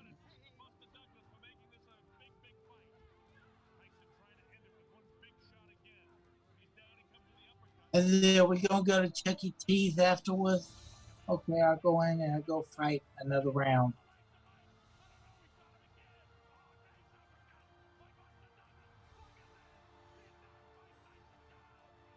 See, Mike Tyson was like a beast.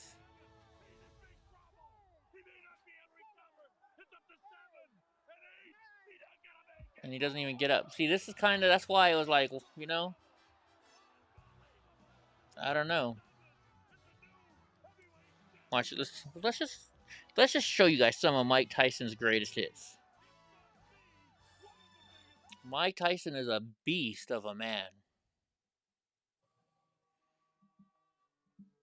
I understand, but every dog's got its day. Yeah, I guess so, huh? Yeah, trying to get the angle is Tyson. You ever play Mike Tyson's Punch Out when you were a kid? Oh, yeah. Yeah, left, left, right, left. Left, left, right, left. Left, right, left. I never knew all those cheat codes and stuff.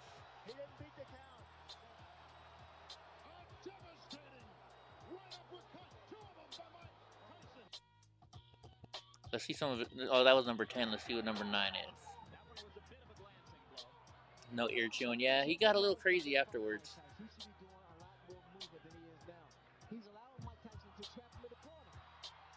He didn't even hit him in the jaw. He just hit him in the top of the head.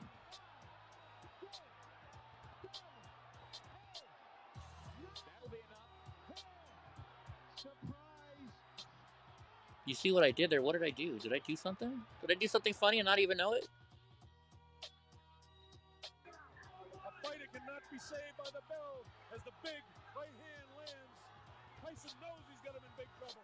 Oh my gosh, remember when they used to have him at the Las Vegas Hilton?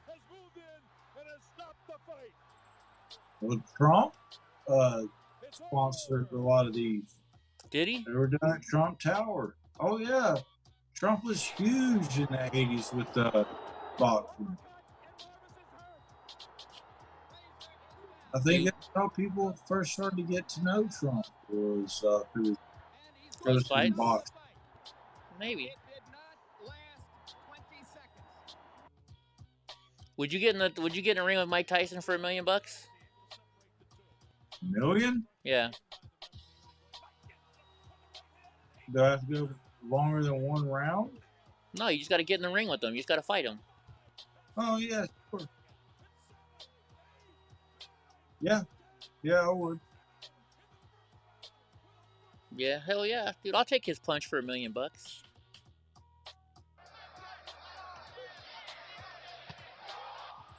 Dude, I heard that all the way from back here, and that was a left. I felt that. Oh, you don't look at his name. Don't look at the name on his belt, Drunk.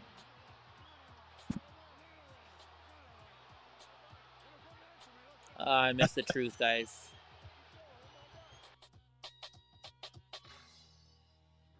He just can't get off 2 punches. I mean, that is a mark of a shot fighter when you can't get off punches. No. See, these aren't as good as I thought they were going to be. I thought he had some great knockouts. Like,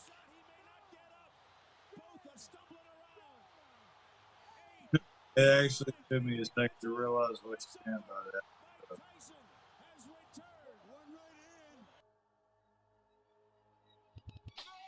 We're getting up to number 3.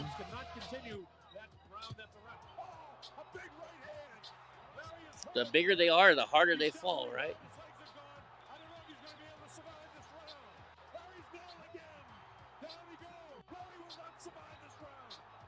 He's trying to fight back with everything he has. He's trying desperately, but this is Dude can barely stand. He should be hanging on. Down with the right hand, the left hand.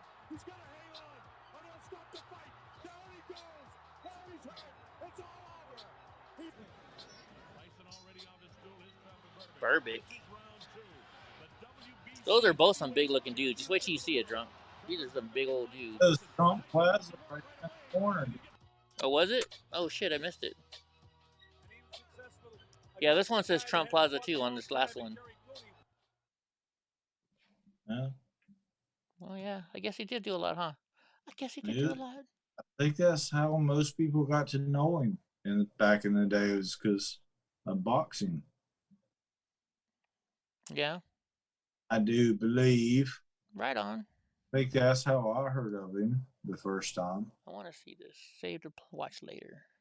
I like watching these stuff about like different how processes are, like, things are built. I don't know why I like watching those shows. I don't know. Just something I like to do. The world record breaking Gulfstream G7. Oh man, they got to change the song now, like a G7.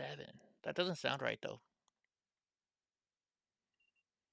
Doesn't sound right. Anyways, I don't know. I think we're pretty much through the night. What do you think, Drunk? Gonna go make myself some food, feed the dogs. Word. Anyways, well guys, we're gonna get going here. But we'll be back tomorrow for all your fun and whatever you want to hang out with us for. News, whatever it is that we do to make you guys happy. Don't forget, let's see, on Wednesday, I'm going to the VA hospital to go give pizzas to the veterans and stuff. So That'll be cool. I'll probably do a live. I don't know. Me and maybe Sissy will do live again. I don't know.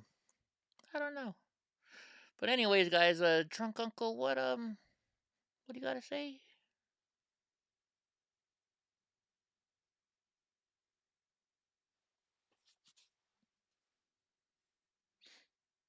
Gotta be. He finally found it. He had to find it. He had to go find it. All right, guys, go back to school for engineering. Hell no, the math skills suck. Anyways, guys, you have a good night. We'll see y'all tomorrow. Because you're only less than a day away. All right, guys, catch you tomorrow. Oh shit, I got my thing covered up. I got my Crown Royal bag covering.